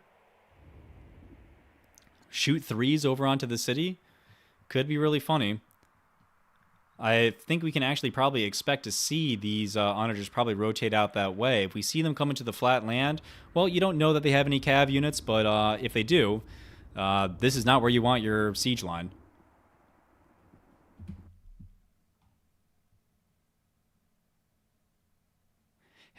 Message coming out from Jams. Hazard destroyed me in a cloud game a year ago, and I'm playing 2 cloud games with Anarkos currently. Both are good players, but Anarkos is newer to multiplayer.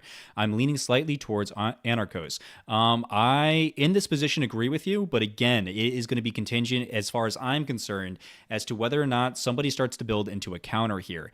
If I see Anarkos start building into cav units like chariots, all in on Anarkos. There's going to be very little that Hazard will be able to do from that position.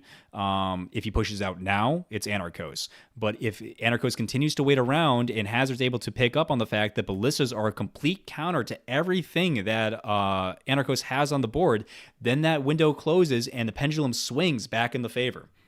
So it is anybody's game if Anarkos does not realize the opportunity that he has. And Carthage doing Carthage things is artificially inflating its overall strength by still appearing similar in power to the Roman player, despite the fact that it is clearly weaker.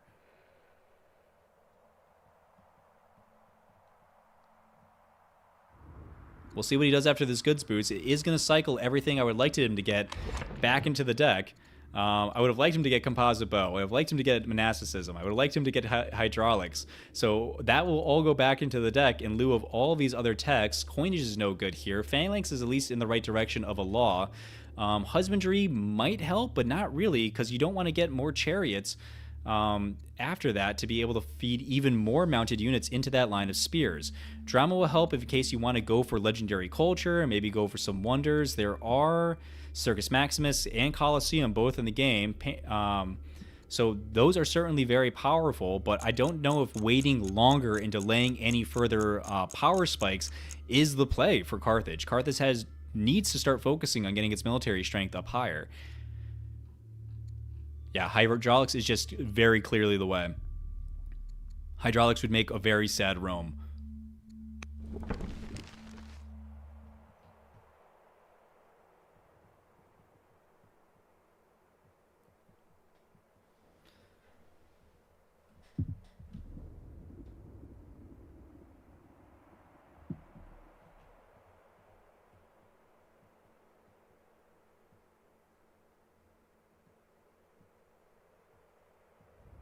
Still phenomenal vision. Really got a hand to hazard on that one. This is something I would like to see out of my own games. I am not good at taking the time to scout. I talk a big game about it because it is very important, and when you're outside of the moment, it's really easy to remember and admire.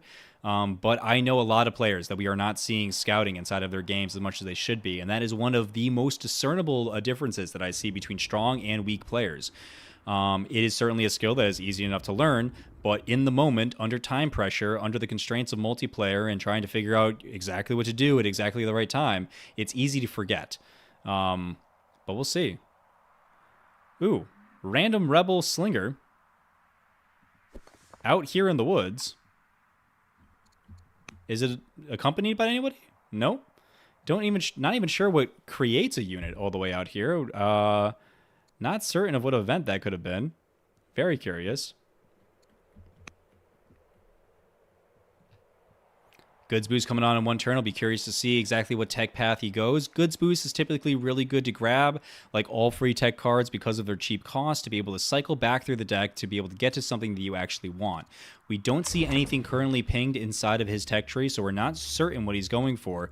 But like I keep saying, the big three techs that I think he would have been real good power spikes for him are currently being bypassed. Zoro has very nicely spread to 1, 2, 3, 4 nations. It would be very easy for him to get more growth out of his capital. Solsi would actually be even better with 22 growth over in its back pocket. So you'd be able to pump out a couple of disciples from here to get these additionally online. Spread the religion even more potently through Barcid. Not to mention it's going to give you extra science for each time you spread it into those two cities. So I definitely think there's a little bit of a missed opportunity for not further investing over in his religion game. How many laws would that bring him up to? 1, 2, 3, 4, 5. So that'd be his 6 laws, 7 laws. I mean, when you start getting up to 7 laws, at least then they're able to deal with spears. But again, really, really, really, really would like to see the Carthage player not go for additional investment into mounted units here. We are using our cycle ability to go through the deck to come out again. With the given availability, it looks like Free War Elephant would be my personal pick here.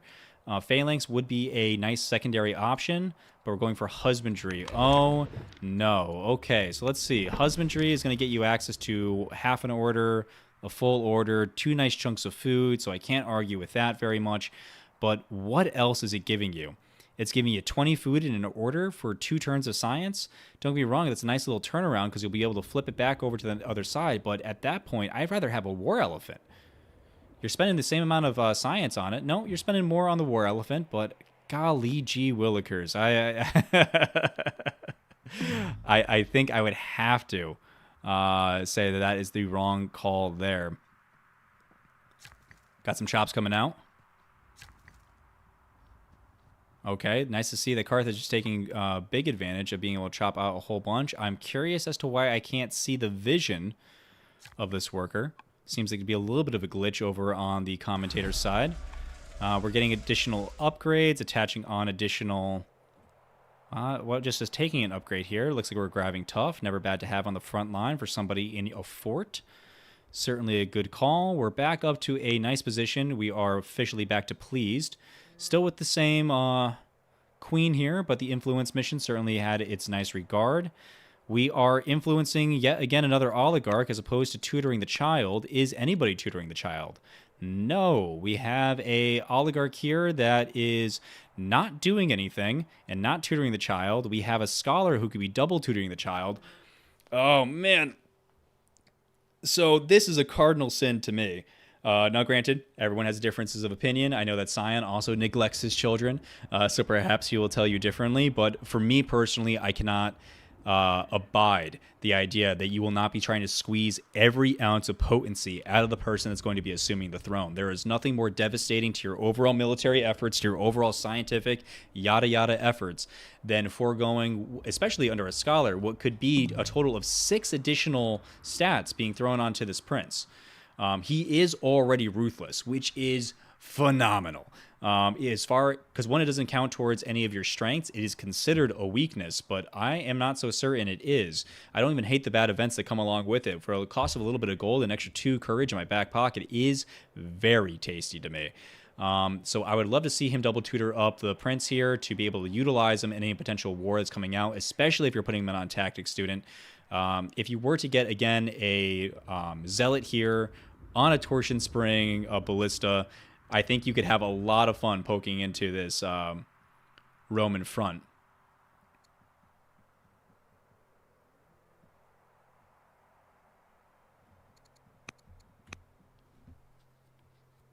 Back over on the Roman side, we too have an heir, scholar themselves, so not gearing up for Rome, even on the next generation, which is unusual. If we are going for combo and we already have land consolidation, then the next play would be for Bodkin Arrow. We haven't selected that entirely, but if we are going for manor, we'll probably be trying to grab the 2 Longbowmen free card, which is a phenomenal free card for an investment of 400 science. When you have 73 pumping out, I mean, that's what, 5 turns of investment to be able to get your hands on 2 free level 8 units. I mean, if we're talking about different times where we think that Rome might finally pop off, that certainly would be one.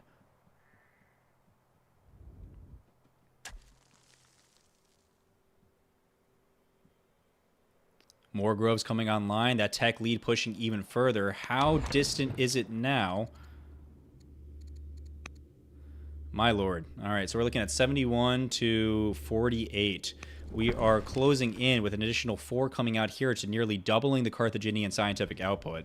At turn 61, this is the pace that you want to see. You want to be at least over whatever turn number it is as a general rule of thumb on your scientific output for your city. There is no wrong answers as to building a scientific game. You can do it through any different branch of the tree. If you have clerics, going monasticism into doctrine is very potent as far as getting your priests and your monasteries and your monks out. That's a very good science engine. Going down the full bottom of the tree, going for hydraulics, and research steel is very good. Going down the top end of the tree, portcullis is a great science engine for stealing it from your opponent. Library is obviously the classic, even after the nerf.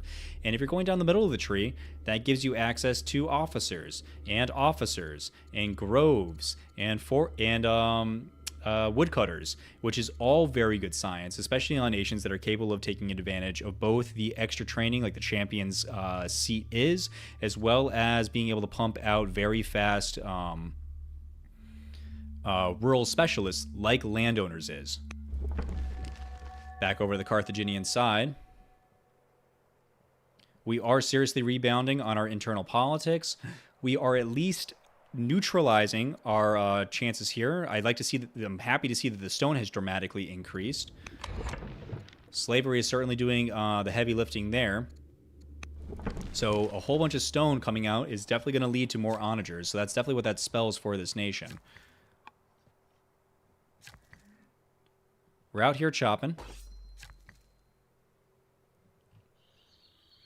We are building roads. I just don't see them populate here, which seems to be another visual bug, which is a little bit too bad.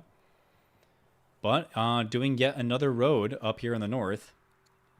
Considering the sneakiness that we've seen out of him thus far, I wouldn't be surprised if given the option that we take the Prince into a Tactician. Definitely seems to be up the alley of our Carthaginian player here. Hazard does seem to like himself a good solid amount of trolley harass. Honor's just going to hit the map, 4 of them in 7 turns. That does indicate that we do have a Stompy Boy on the field. Where is he? Where is my Stompy Boy? Do we bury him in the build queue? We're delaying the elephant here. This training will decay over time. It'll eventually turn into 3 turns. I'm wondering why we're delaying. I mean, don't be wrong. I've been saying that, you know, it's not the right unit to be taking into this mix, but it's better to have it than to, you know, lose out on the progress you've already put on. Not to mention, one of the things that's actually keeping you protected in this game is the fact that you're appearing similar to your Roman opponent. That's obviously giving him pause. But yet another round of infantry coming out. Slingers, spearmen, slingers. Much more power coming out of the Roman player yet again. I love to see the level of production coming out of them, really leaning into what they do best. In the back line, I like to see that they're also taking advantage of their gardeners coming up, pushing their science game even further, really going to be doubling the overall output in probably pretty short order to what Carthage is putting out. I like what Rome is doing. Where are my scouts from Rome? I was promised scouts. Here's one. There was supposed to be another. Is he hidden behind? Yes, hidden behind here. Okay, so we do have our 2 scouts. I would like to see you use them, Rome. But as soon as we get those scouts out onto the map, I think additional vision coming onto this game is going to be very important.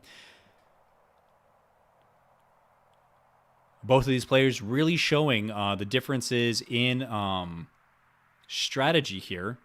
A lot of tactics, a lot of vision coming out of Carthage. Really like to see that. A lot of infrastructure and a lot of military buildup coming out of the Roman player. Very like to see it. So definitely 2 very different strategies being showcased here. Happy to see both of them being showcased inside of this match. With just a little bit of tweaking, though, even despite his lower science game, the Carthage player is definitely in a position, choosing the right technologies, to get himself an advantage here in this fight. Honestly, I think it would take 4 ballista. If these 4 onagers were 4 ballista instead, I mean, especially if you got yourself a hero for a launch offensive and could shoot 8 ballista shots in a turn, oh my god, it'd be stupid. It'd be so stupid, I would love it. All right, back over to the Roman player. We have very fast technologies, being able to get pretty much whatever we want in 2 turns, the exception being monasticism in 5. We are still only on 3 laws for the Roman player, so I don't think that legions are going to be in our purview at all. Steel seems like a pretty solid pickup here. I would like to see him get access to some additional axemen, and there, the pickup is coming. If he is going to be going through axemen, it looks like he's going into battle line from here. Battle line, I think, would be the exact wrong thing to do. You would actually be losing out on your ability to counter his units, and they would make themselves then routable. And they'd be good at crushing infantry, which, again, I guess, is all that you're seeing. So if all you're seeing is infantry and all you have is spears, maybe you're thinking to yourself, you know what? Maybe I should wait. Maybe I should sit back and wait until I have a counter to what I'm seeing. And I guess I can understand that, especially if you're looking at a similar production and you know how powerful Carthage can be. Now, granted, again, what we're seeing does not spell that out. Finally getting some kills. More raids seem to be coming time and time again. Rome is just having to deal with a whole bunch of internal stuff, and yet we have not managed to fix this at all. She is influenced, but also disappointed. We do have some luxuries that we could be giving out. Incense would help out here. It would at least duck you below 100. So I would like to see that passed out. I'd like to see it also be given maybe to one of these front cities just to get it over developing culture. So that way you have the access to do some rushes if needed. You have plenty of civics in the bank. You're not using it for laws, so you might as well use it for rushing out additional units. So that's what I would really like to see here. But these aren't doing you any good here in your back pocket.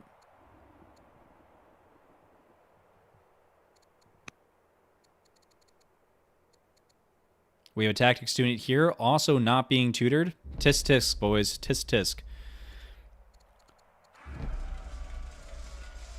How do you expect to make it Alexander the Great without giving them an Aristotle? Okay. Taking a peek back over at chat. Feels like a bit of both players very nervous. They lack focus. Yep, I can definitely agree with that. Bold Gaming. I think it will be decided by a mistake more than anything. Yes, I agree with that as well. And I think that mistake is currently being made by one, if not both players, as far as their tech tree choices are concerned. If we do see a mass upgrade into Maceman, that is a technical power boost for the Spearman that exists, but I don't think it's necessary. I'd rather see him focus on a beeline trying to get back over to either more laws for Legionnaires or for getting his longbows back on out. Rome has land consolidation, thus access to war elephants. Those will shut down any onagers or ballistae. That is a very good point. But I don't think we've seen any camps be thrown down on those elephants yet, which is another criticism that I can definitely pass out. Highly doubt he builds out WE. War elephants. Yes, no, we have one camp here, but no war elephants coming. Definitely agree with the point that we should be seeing these camels come online, that we should be seeing these elephants come online in 2 cities of champions on the front lines. They should definitely be coming online. Seems like a huge missed opportunity to at least get some diversity here. If he is, well, he's going for compo now. But this is the Carthaginian player. Yes, the Carthage is going for compo, so I do like to see that. And the Rome is going for steel. Their other options were spoked wheel, which I would have liked to see. If you're not going to go for those war elephants because they don't have route, then I would have at least like to see a routing unit come out and available. Speaking of which, here's a routing unit to grab a free horseman. Either of these would be really good picks. Monasticism, obviously, for extra orders and the extra law to be able to get access to his own unique units, all of which I think would be very, very strong. But steel is going to be fine. We're going to be able to get our free unit out of steel. We'll be able to get warriors. But again, I hope he is not considering upgrading and getting rid of his spears here, because this is a whole bunch of tech to go into something that's going to be basically breaking you even. I think the overall bonus that spears get against mounted units, 50%. So this 5 strength unit is a 7.5 against melee. If you go ahead and upgrade it into a maceman, it's going to be better against infantry, but it's going to be worse against those cav units. So it's just definitely the wrong direction for him to be going in, unless he's considering going all the way towards infantry square, which if he is, again, I'm not certain as to why. There are other ways to get a routing unit. You could have gotten a free routing unit, and you could instead be going over to Bodkin Arrow, which I think would be the stronger play here for Rome. They have plenty of arrows here. There's 1, 2, 3, 4 upgradable units that you can have instantly hit the field. If you get Manor unlocked, that could be another 2 that you get through Science. You are ahead on Science, although you don't know it. You don't know it. That is the only thing that's saving Carthage right now, I'm pretty certain. That's the only thing keeping Rome gun-shy, the fact that it is similar. I can understand being given the stakes of this tournament. Both players only have one more chance, one more life in the tournament. So a loss here would be an exile out of the tournament for either one of these players. So I can see why they would be hesitant and want to be waiting to at least the indicator on the comparison screen did show that they were stronger or ahead in Science significantly. But, you know, his scouting it leaves a lot to be desired. So perhaps if he had more scouting in here, which he has access to get, he has scouts. He has one just withering away in a swamp. But there is definitely potential here for him to make some serious upgrades to his nation. We'd like to see those additional shrines get finished here. More wood get pumped out of here. These numbers are great, but if you do end up going for bows or pikes, you're going to want more access to more wood, and another lumber mill is available here. I do like pretty much everything else he's doing, though. This rancher is interesting. It's going to come out fast because it's a landowner city, so it's going to be, only 5 turns as opposed to 10. But I'm not sure if orders is really what you need out of the city. Is there anything else I would have built? Maybe a boat. Don't really need it, though.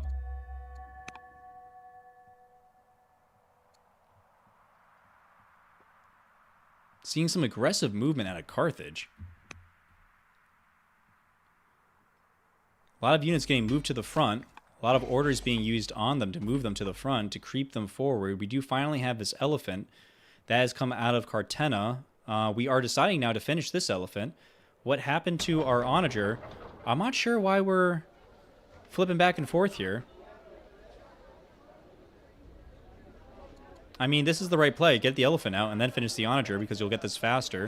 And you'll maintain your strength comparison. So that's definitely the right play. But I'm not sure why we're flip-flopping on Carthago. Maybe we're going back and forth on exactly how we think this game is going to crack out. Yeah. But again, we definitely have the omniscience benefit here. If we were the Roman player and we saw that he was already going to be getting out his elephants, which we should be able to indicate. I mean, we know he has strong cities, 2 of them. We know he has 4 laws, because if we are turning on this thing, hide announcements, there is a option under UI maybe.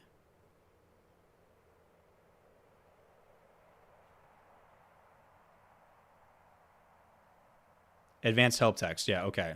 So I already have it enabled. I'm not seeing it. Oh, yeah, no, we are seeing it. So laws active 5. So we do know that Carthage should have access to his unique unit. So we should be keeping our spears. We should be upgrading. But you don't know right now at this point that he has access to onagers. All of those are currently hidden from you. So I can see why he wouldn't be necessarily building the Stompy Boys. But the Stompy Boys are awesome. Just get a couple of Stompy Boys. They're just fun. If nothing else but for the memes, do it for the memes. Maybe that's not the best advice to be giving people during a competitive tournament, but, here we are.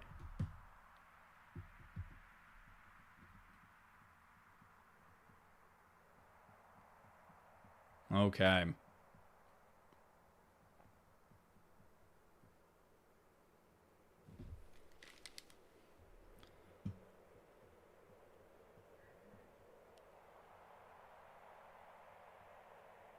Oh my God, we are more and more out of control inside of the Roman capital. My lord. This rebellion continues to get more and more out of control, and we see that we are ill here on the judge, so hopefully we don't go through another succession event. Finally down below 100, but just barely. But I would really like to see you influence the Duchess here. The Duchess should be influenced. They are already a governor, so you can't put them in any higher of a position as a scholar. So you're doing everything you can as far as her assignments are concerned. But 40 is going to be able to fix your opinion with 2 families here. Getting her up over 100 would be able to let you convert the statesman family eventually using the stockpile of civics that you have a handle on. So I would, again, like to see a little bit more of that internal micro for internal politics coming out of the Roman player. Huge amount of troops back here. Hazard says that he can play for another hour and a half. I unfortunately will not be able to cover it for another hour and a half.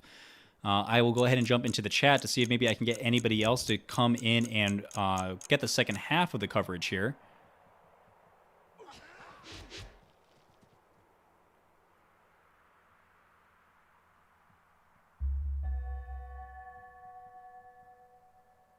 Okay, back over to the Carthage player. Combo in 8 turns. We have 1 slinger, 2 slingers. So I shouldn't speak so quickly out of hand, but 2 slingers alone is all we have able to be upgraded into combos or archers in 8 turns. Now, granted, this will be, again, a fantastic archer. We are finally tutoring the child. Okay. We'd love to see a double tutor. You have more than enough cash. You have plenty of orders. He is a court minister, but nothing else. Oh, governor. But as a governor, he's providing you civics. You don't need them. Do you need the opinion? You don't even need the opinion. Yeah, I would like to see this guy removed from the governorship and tutoring the child. You can get at least one tutor mission out on him. He is a promising ruthless tactics student. So he's going to, currently he's a 3 out of 10. With this, he'll be a 4 out of 10. With his final promotion, he'll be a 7 out of 10. So he could potentially become an 8 out of 10. A lot of a missed opportunity here on this heir. Would have liked to see him tutored up to the extreme. Again, we are creeping forward. I think we are cruising for a bruising here from the Roman player, but the Roman player is, bruising themselves up at this point. Taking a peek back over at chat, we are looking at, I believe, a dual-sized map. Let's go ahead and get a confirmation. Yeah, dual-sized ultra-wide map. So it does seem like a very long because it is ultra wide. And don't be wrong, I do like the additional map types. I love the fact that Mohawk is taking the time to add more things to the multiplayer scene. I am new to the multiplayer scene. Don't let the one game with the content creators fool you. But it has been phenomenal to see the community evolve in the way that it has over the last couple of weeks.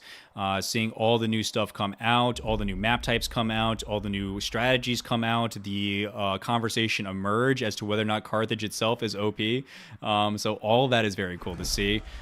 Very nice to see the livelihood. If you guys are not already joining the conversations over on the Old World Discord, jump on in. You feel free to reach out to me personally, any of the other content creators personally. We are, in my opinion, the least toxic corner of the gaming world. So take advantage of it while we are still non-toxic and enjoy the little bit of a community that we're getting a chance to build here. We have some great people inside of it, some awesome content creators. It feels like more content creators looking to take a swing and try their hand at the game every single week. Which I love to see. And a lot of that has come from a little bit of confidence that's been instilled with them from their prowess in the multiplayer scene. So, get involved, guys. I mean, the game is 5 years young. It is still very well taken care of by the dev team. So always shout out to Mohawk.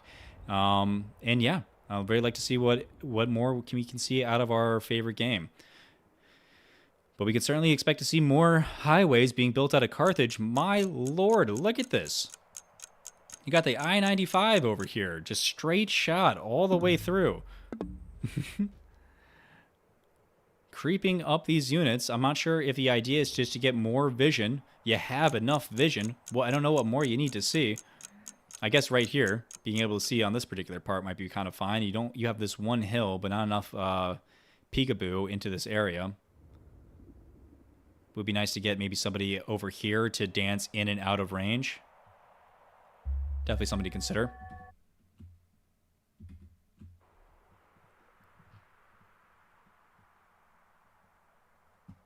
More rebellion. Deeper into discontent over here. My lord. Disappointed. So it's not the attention here, but it must just be the attacks coming in on the city. 300 discontent. That's only going to continue as attacks keep raining down the city, as pillage improvements keep befalling the Roman Empire. Administration. Interesting. Do we switch out of something, or do we accomplish... No, I think we accomplished what we were going for. Maybe it was the goods boost that we were grabbing. No, that was him for the goods boost. What were we even teching for over here?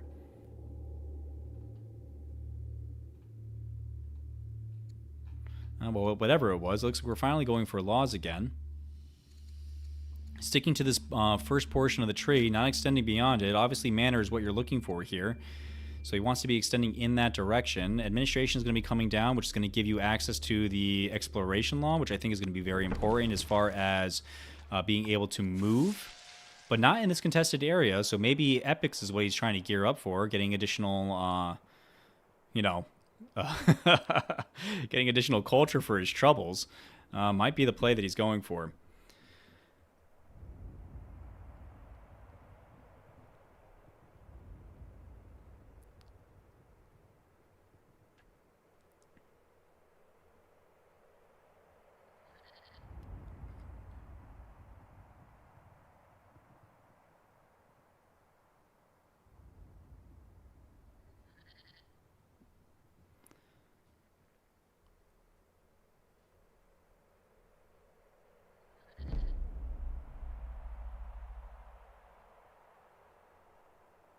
Trying to currently find my replacement. I didn't want this game to go uncovered, but I myself have to be taking off and get at least some work done on this Friday. But I was trying to watch this game while I was working myself, so I was gonna watch it one way or another. All right.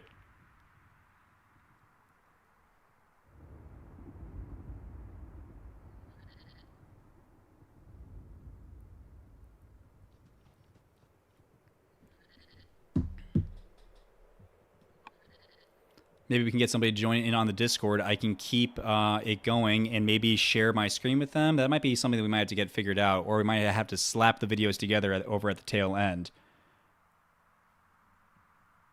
But it looks actually I might have a little bit more time delayed, so potentially I might be able to hang on a little bit longer. So I'll hang on for as long as I can here, guys.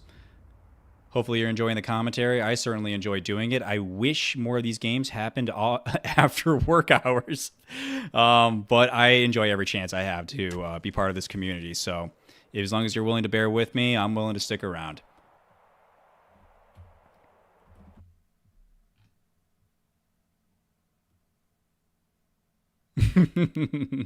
Balaz coming over and saying that he has played Hazard before. He does love his highways. Yes, he does.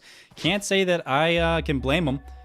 Gotta love the mobility that they provide you. It's another part of my game that, quite frankly, is a little bit lacking. But look, zoom. Even on these slowpoke elephants, they're certainly flying their way down the highway. We do see the Andras beginning to pop off. We are still similar in strength to Rome. And that is starting to feel more and more legitimately true. And Rome has no eyes on a single elephant yet. If he's paying attention and even has this option made available, he should see that the laws are active, but that is no longer the default in the game. Mohawk, in their infinite wisdom, thought it was going to be a little bit too much information for potentially new players, which I don't blame them. Old World goes as deep of a rabbit hole of any game that I've ever played. But I can definitely see how players new to the multiplayer scene would not realize to turn this on. This is a option. If you don't know where it is, I'll go over it really quickly again. Inside of options, inside of UI, it's advanced help text. It provides a few other key tool tips, but the most important one is going to be able to show you both the active laws and the cities of the other player, which I think is just absolutely important. Not only does it show you that, but it'll also show you what laws they got. So you can kind of get a vibe for exactly how they're trying to run their nation. If you see, tyranny and slavery, that indicates a little bit of war with serfdom. If this ever switches over to vassalage, then that's even more of an indication. But if you're seeing things like freedom and constitution and colonies, then they're doing more of an econ focused build. So you can kind of get a general idea of what your opponent is angling for and the culture, the culture that they're looking to instill inside of their nation. Oh my lord, more pillaging coming through. That is what? 1, 2, 3, 4, 5 broken. Not to mention this one is, with a gardener on it, is a 5 science, 40 gold, 4 culture tile that is now lost to this rebellion. Oh, brutal. The rebels inside of Roma are having zero chill.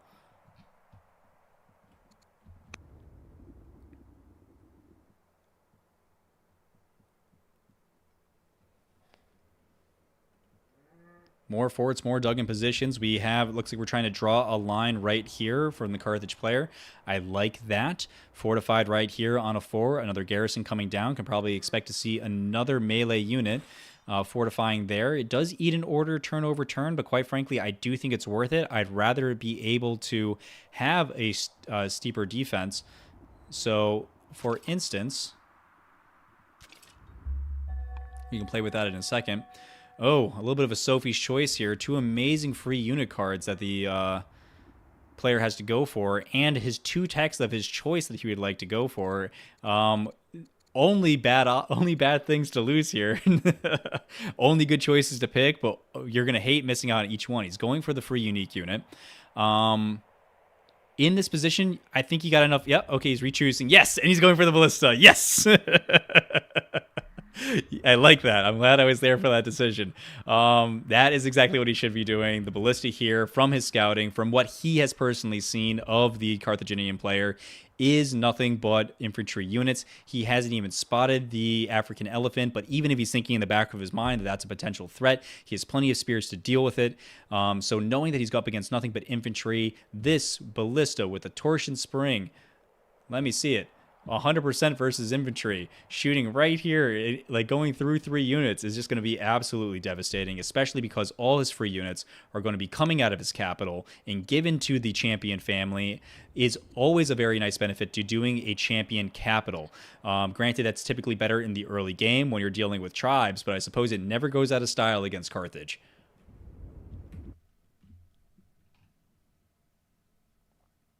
Balaz saying, I am more of a naval movement fan myself. You could have a nice coastal lane with roads funneling down into it.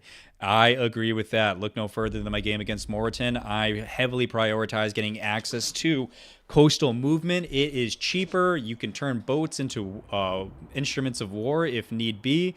It is movable, so you can have it right here, bringing units to the front line, and then hopscotch it right over to another area, to another leg of transport. So I do think that boats and naval superiority are a very important aspect of multiplayer, especially on continent, inland sea, and I guess even here on CRB. Not necessarily the best one because you only have this 2-lane ocean right here, but I suppose that just makes it a little bit easier to grab and hold. Or actually, I suppose it doesn't. Yeah, I mean, you can't. It's hard. You can't get around somebody with zone of control. Interesting. But I suppose if you get 2 guys up early and you put them all the way on their line and you get circle formation in 3 turns before your opponent has a chance to respond, but I guess they can just bring out ranged units and pepper them from here. So many interesting things about the naval game here in multiplayer scene. Can't wait to see more of it played out. But for the time being, we're simply going to have to sit here on our land fights. We do have 1 boat in the ocean, but again, there are no reason to really utilize it until you're going for naval transport. There is no harass that you can't even do, and again, anywhere that you harass from will be able to be targeted by these archers themselves. Very spooky times. As the Roman player, we are finally able to see these units, so if we were to take this spear and attack into here, we're only doing 3 damage. So even if you got it on a full surround, it would take you 3 turns to chew through this. So very powerful, able to heal every turn, even if it wasn't inside a cover here. Can be upgraded into a spear to take even less damage. Very, very powerful. But the free ballista is certainly be able to punch right on through that. So it's definitely something to keep in mind. It is remarkable to me that the Roman player is still dealing with these units here. They should all be dead. You have more than enough things to come in and wipe all of this out this turn. Meanwhile, everything is falling to shambles here. Taking a lot of damage on this unit here. I mean, granted, barbs aren't smart enough to do it, but they would be able to kill this guy right here.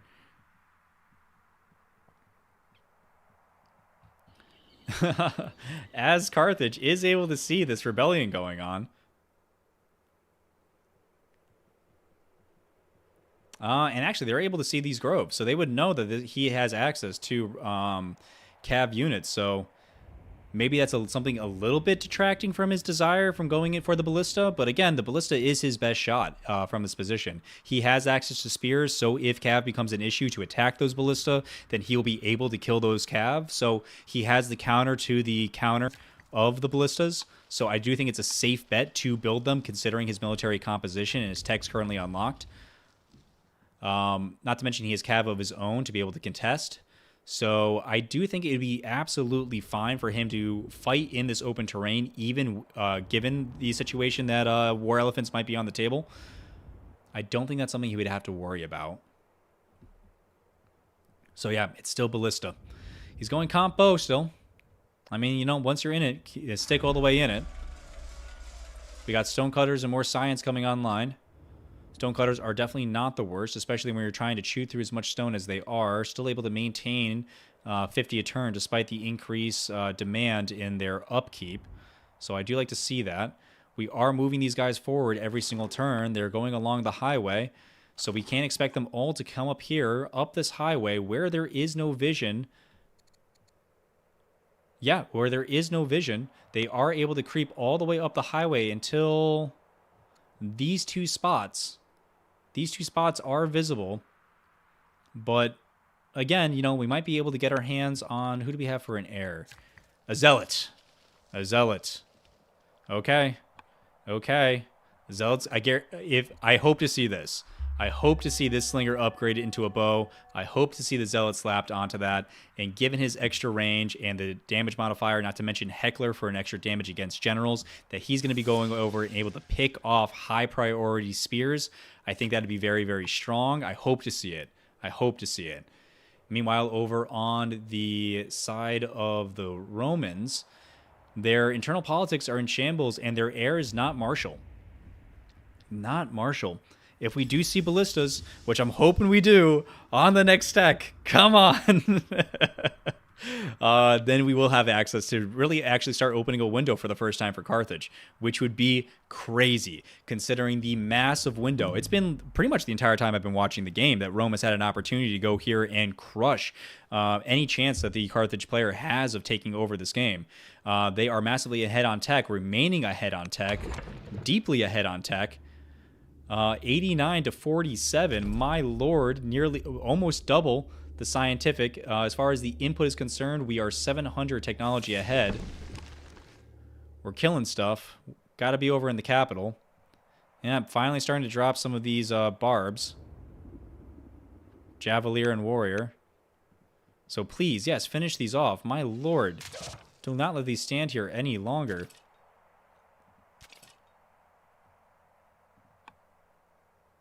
I guess he's a little bit worried about these guys moving in. But in the meantime, you got to be more worried about more units coming out of the champions. Negative 157 now. I mean, Rome slammed the door on their own foot as far as their window was concerned. Just jamming their own fingers in the windowsill here. Really had an opportunity to push out. But, with the distractions, with knowing that more distractions are coming in on the horizon, with seeing no clear advantage, now he knows he's naive, but he doesn't know how far ahead he is.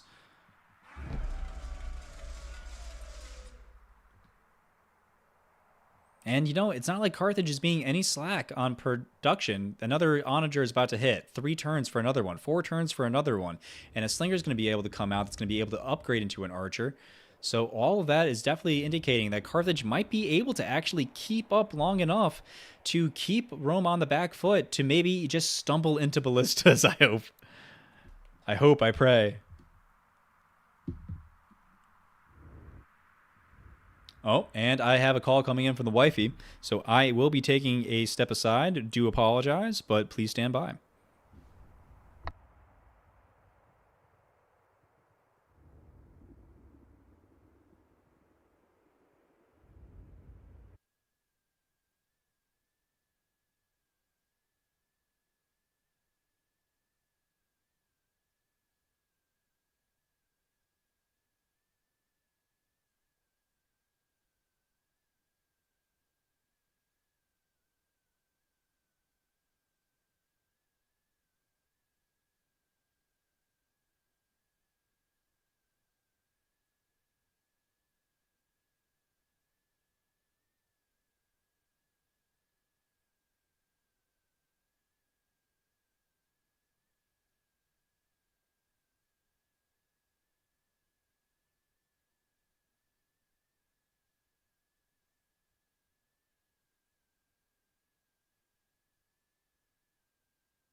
And we're back. All right.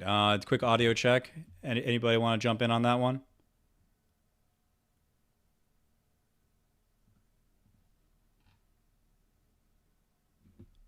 I suppose we'll find out later. But back to the game. Okay. Every audio level. Carthage.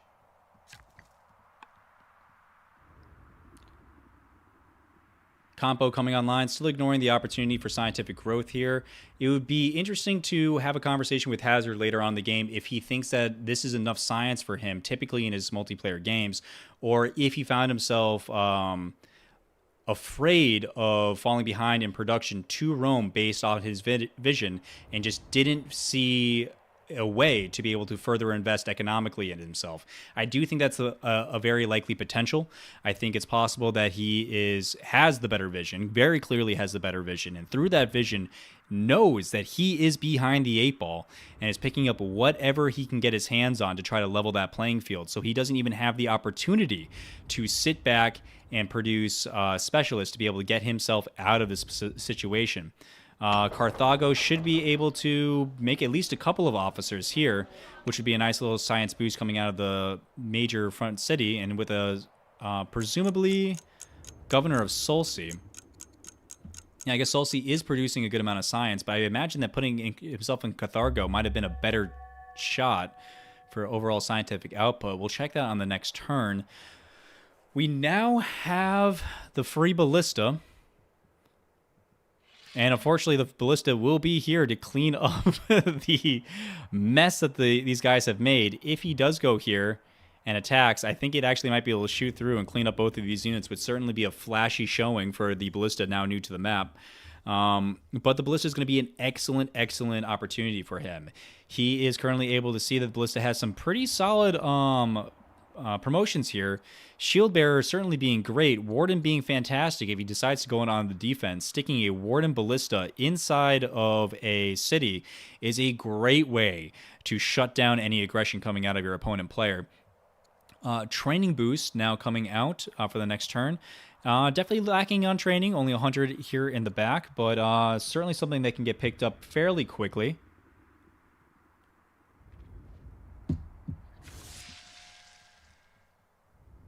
So I'd definitely like to see what I'm seeing out of Rome. But again, what I want to be seeing the most is aggression.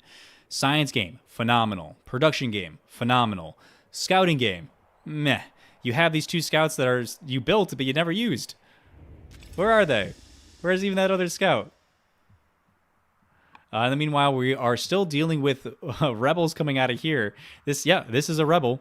The camel archer now, something you have to deal with. Please, please, please just use your spears and just clean this up. I'm not sure what the fear is that's out here. He can go out and scout all of this and see that there's nothing more to see. We now have 2 scouts on the field, but again, I don't love this position. You are able to see where these cities were, what it left behind forest-wise. You know that there is a forest here. You know that there is a forest here. That should give you an indication on where to put your units on the other side of the map. It can be scary because you're marching into the unknown on some points, but you will have the training in a second. And as Rome, you're very likely able to recoup that training very quickly. We are still ill here on this judge, so we might be pivoting over to the scholar any second now. But soon to be determined. Still killing units. Managed to kill a rebel axeman, a raider, and a rebel warrior. We're finally cleaning up what's existing, but... Ay. Bit of a problem here. Okay, finally killing off those units. Finally repairing these farms. Starting to get back to 0. I'd like to see this unit come in here, or maybe this unit come in here and heal, but don't even have the orders for it anymore at this point. That has actually really slowed down his production, having to deal with these rebellions turn over turn. His economy is slowing down, still over in the positives, which, comparatively to the Carthaginian player, is definitely, in a better position, but for how long? Switching back over to Carthage, we can take a look exactly at that economic position. We are negative 20 on food, despite the fact that elephants are one of the key units we're capable of getting our hands on. We are focusing on our stone production. Looks like we are producing more food. Okay. More hamlets. Not sure we need more gold. 443 seems like more than enough here, Hazard. More hamlets, more gold. Not certain that's the play. Looks like we are looking to end the game here, which actually works out just fine for my schedule. But to both the gentlemen, whether you are catching me later on in the future, take a couple of things to heart. I love certain aspects of the game that I am seeing out of both of you, and both of you have something to learn from the other. So keep an eye on what the other is doing right, because that is actually where you are lacking in your own gameplay. So this is actually a very interesting game. It's a little bit of shadow boxing here. I like it a lot. Okay. So nice to see that they are coming to the end of the turn, coming to an agreed upon pause. To recap on where we currently are going into the late game, things look dire for the Carthaginian player. They are gearing up. They do have an interesting military mix, being able to grab these onagers here, creep up through the north line with these additional elephants, grab into these forts, and maybe start pestering out of these hills. These forts are going to provide very good cover, actually, surprisingly. It'll take a long time. 2 turns here with full amount. And if you have, 1, 2, 3, 4, 5, 6 onagers, that's a lot of firepower up in these hills for infantry to try to come up and run through. You might be able to tag them, but for how long? Although it does make me worried if he leans any further into his elephants here. It might be the wrong military mix, but it seems like he's gotten off of that train. Compo coming over on the next turn. Hope to see an upgrade here. Hope to see that the heir, the zealot, ruthless dog owner, gets strapped onto this amazing slinger and is able to do some solid conversions by also getting up into these hills and causing some serious damage. Getting a couple of these warriors up here and fortified, maybe even a couple additional forts here, not to mention with the backup of the Gauls that'll be in the area to supply additional cover fire. We can actually see a very interesting play from behind from Hazard here. Despite the fact that he is down on science, down on economy, he has managed to actually pull a very interesting position. So I wouldn't count Hazard out yet. There is still a window of victory here available to him, especially if he goes for hydraulics, which is right here and available. That fixes 2 key things for him. Hell, 3 key things for him. He can get these ballistas and all of his massively improved on culture output over the Roman Empire to get 2 science apiece, not to mention increase his overall stone, wood, and iron production, which would be great to be able to fix his overall economy. Getting over, so that fixes his economy, it fixes his science game, and the ballistas counter everything that the Roman player is putting out right now as far as mass infantry is coming, and there's nothing else on the horizon. It's just more infantry all the way down. Compos, or what is he going for next? Training boost is next. The only other things he has flagged is Bodkin Arrow and Battle Line, which is just more infantry. So without grabbing any spoked wheel, which is here, but not focusing on it, and not having any units already pre-built, Ballista will be the key way to punch through this massive advantage that Rome has been able to carve out for itself. Additionally, over on the Roman side, the window is wide open now. If he pushes the military makeup, the hardcore promotions that he has access to, all of these archers, all of these spears will demolish 80% of the existing Carthaginian army. The only thing he has to worry about right now is the onagers. So if he can just get out there before they get in place, he will be in a winning position. But the window is closing, and the window is going to be even slimmer because of his continuing rebellion coming out of the Fabii family, which is the entirety of his military makeup. He needs to get his internal politics in order and push out as soon as possible, and before his window is closed. But, all to be seen in the next episode. Really interesting showing coming out of both of these players. Really strong aspects of both of their game. Again, mirror opposites of the other. It'll be interesting to see if Rome can boost up their scouting game to get a better idea of what they're up against. If they can shake off the timidness and go out and push.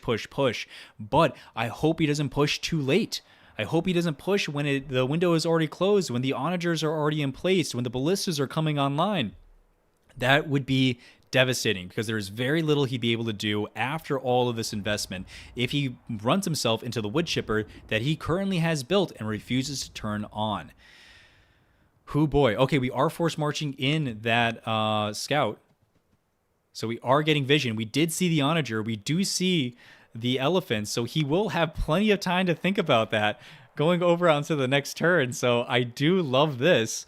Oh man, he'll have a lot to think about coming into his next turns, knowing that siege is on the table, knowing that unique units are on the table, knowing that likely hydraulics can be on the table. I wonder if that changes his decisions at all. Right now, he does have access to a free Byreme citizenship and manor.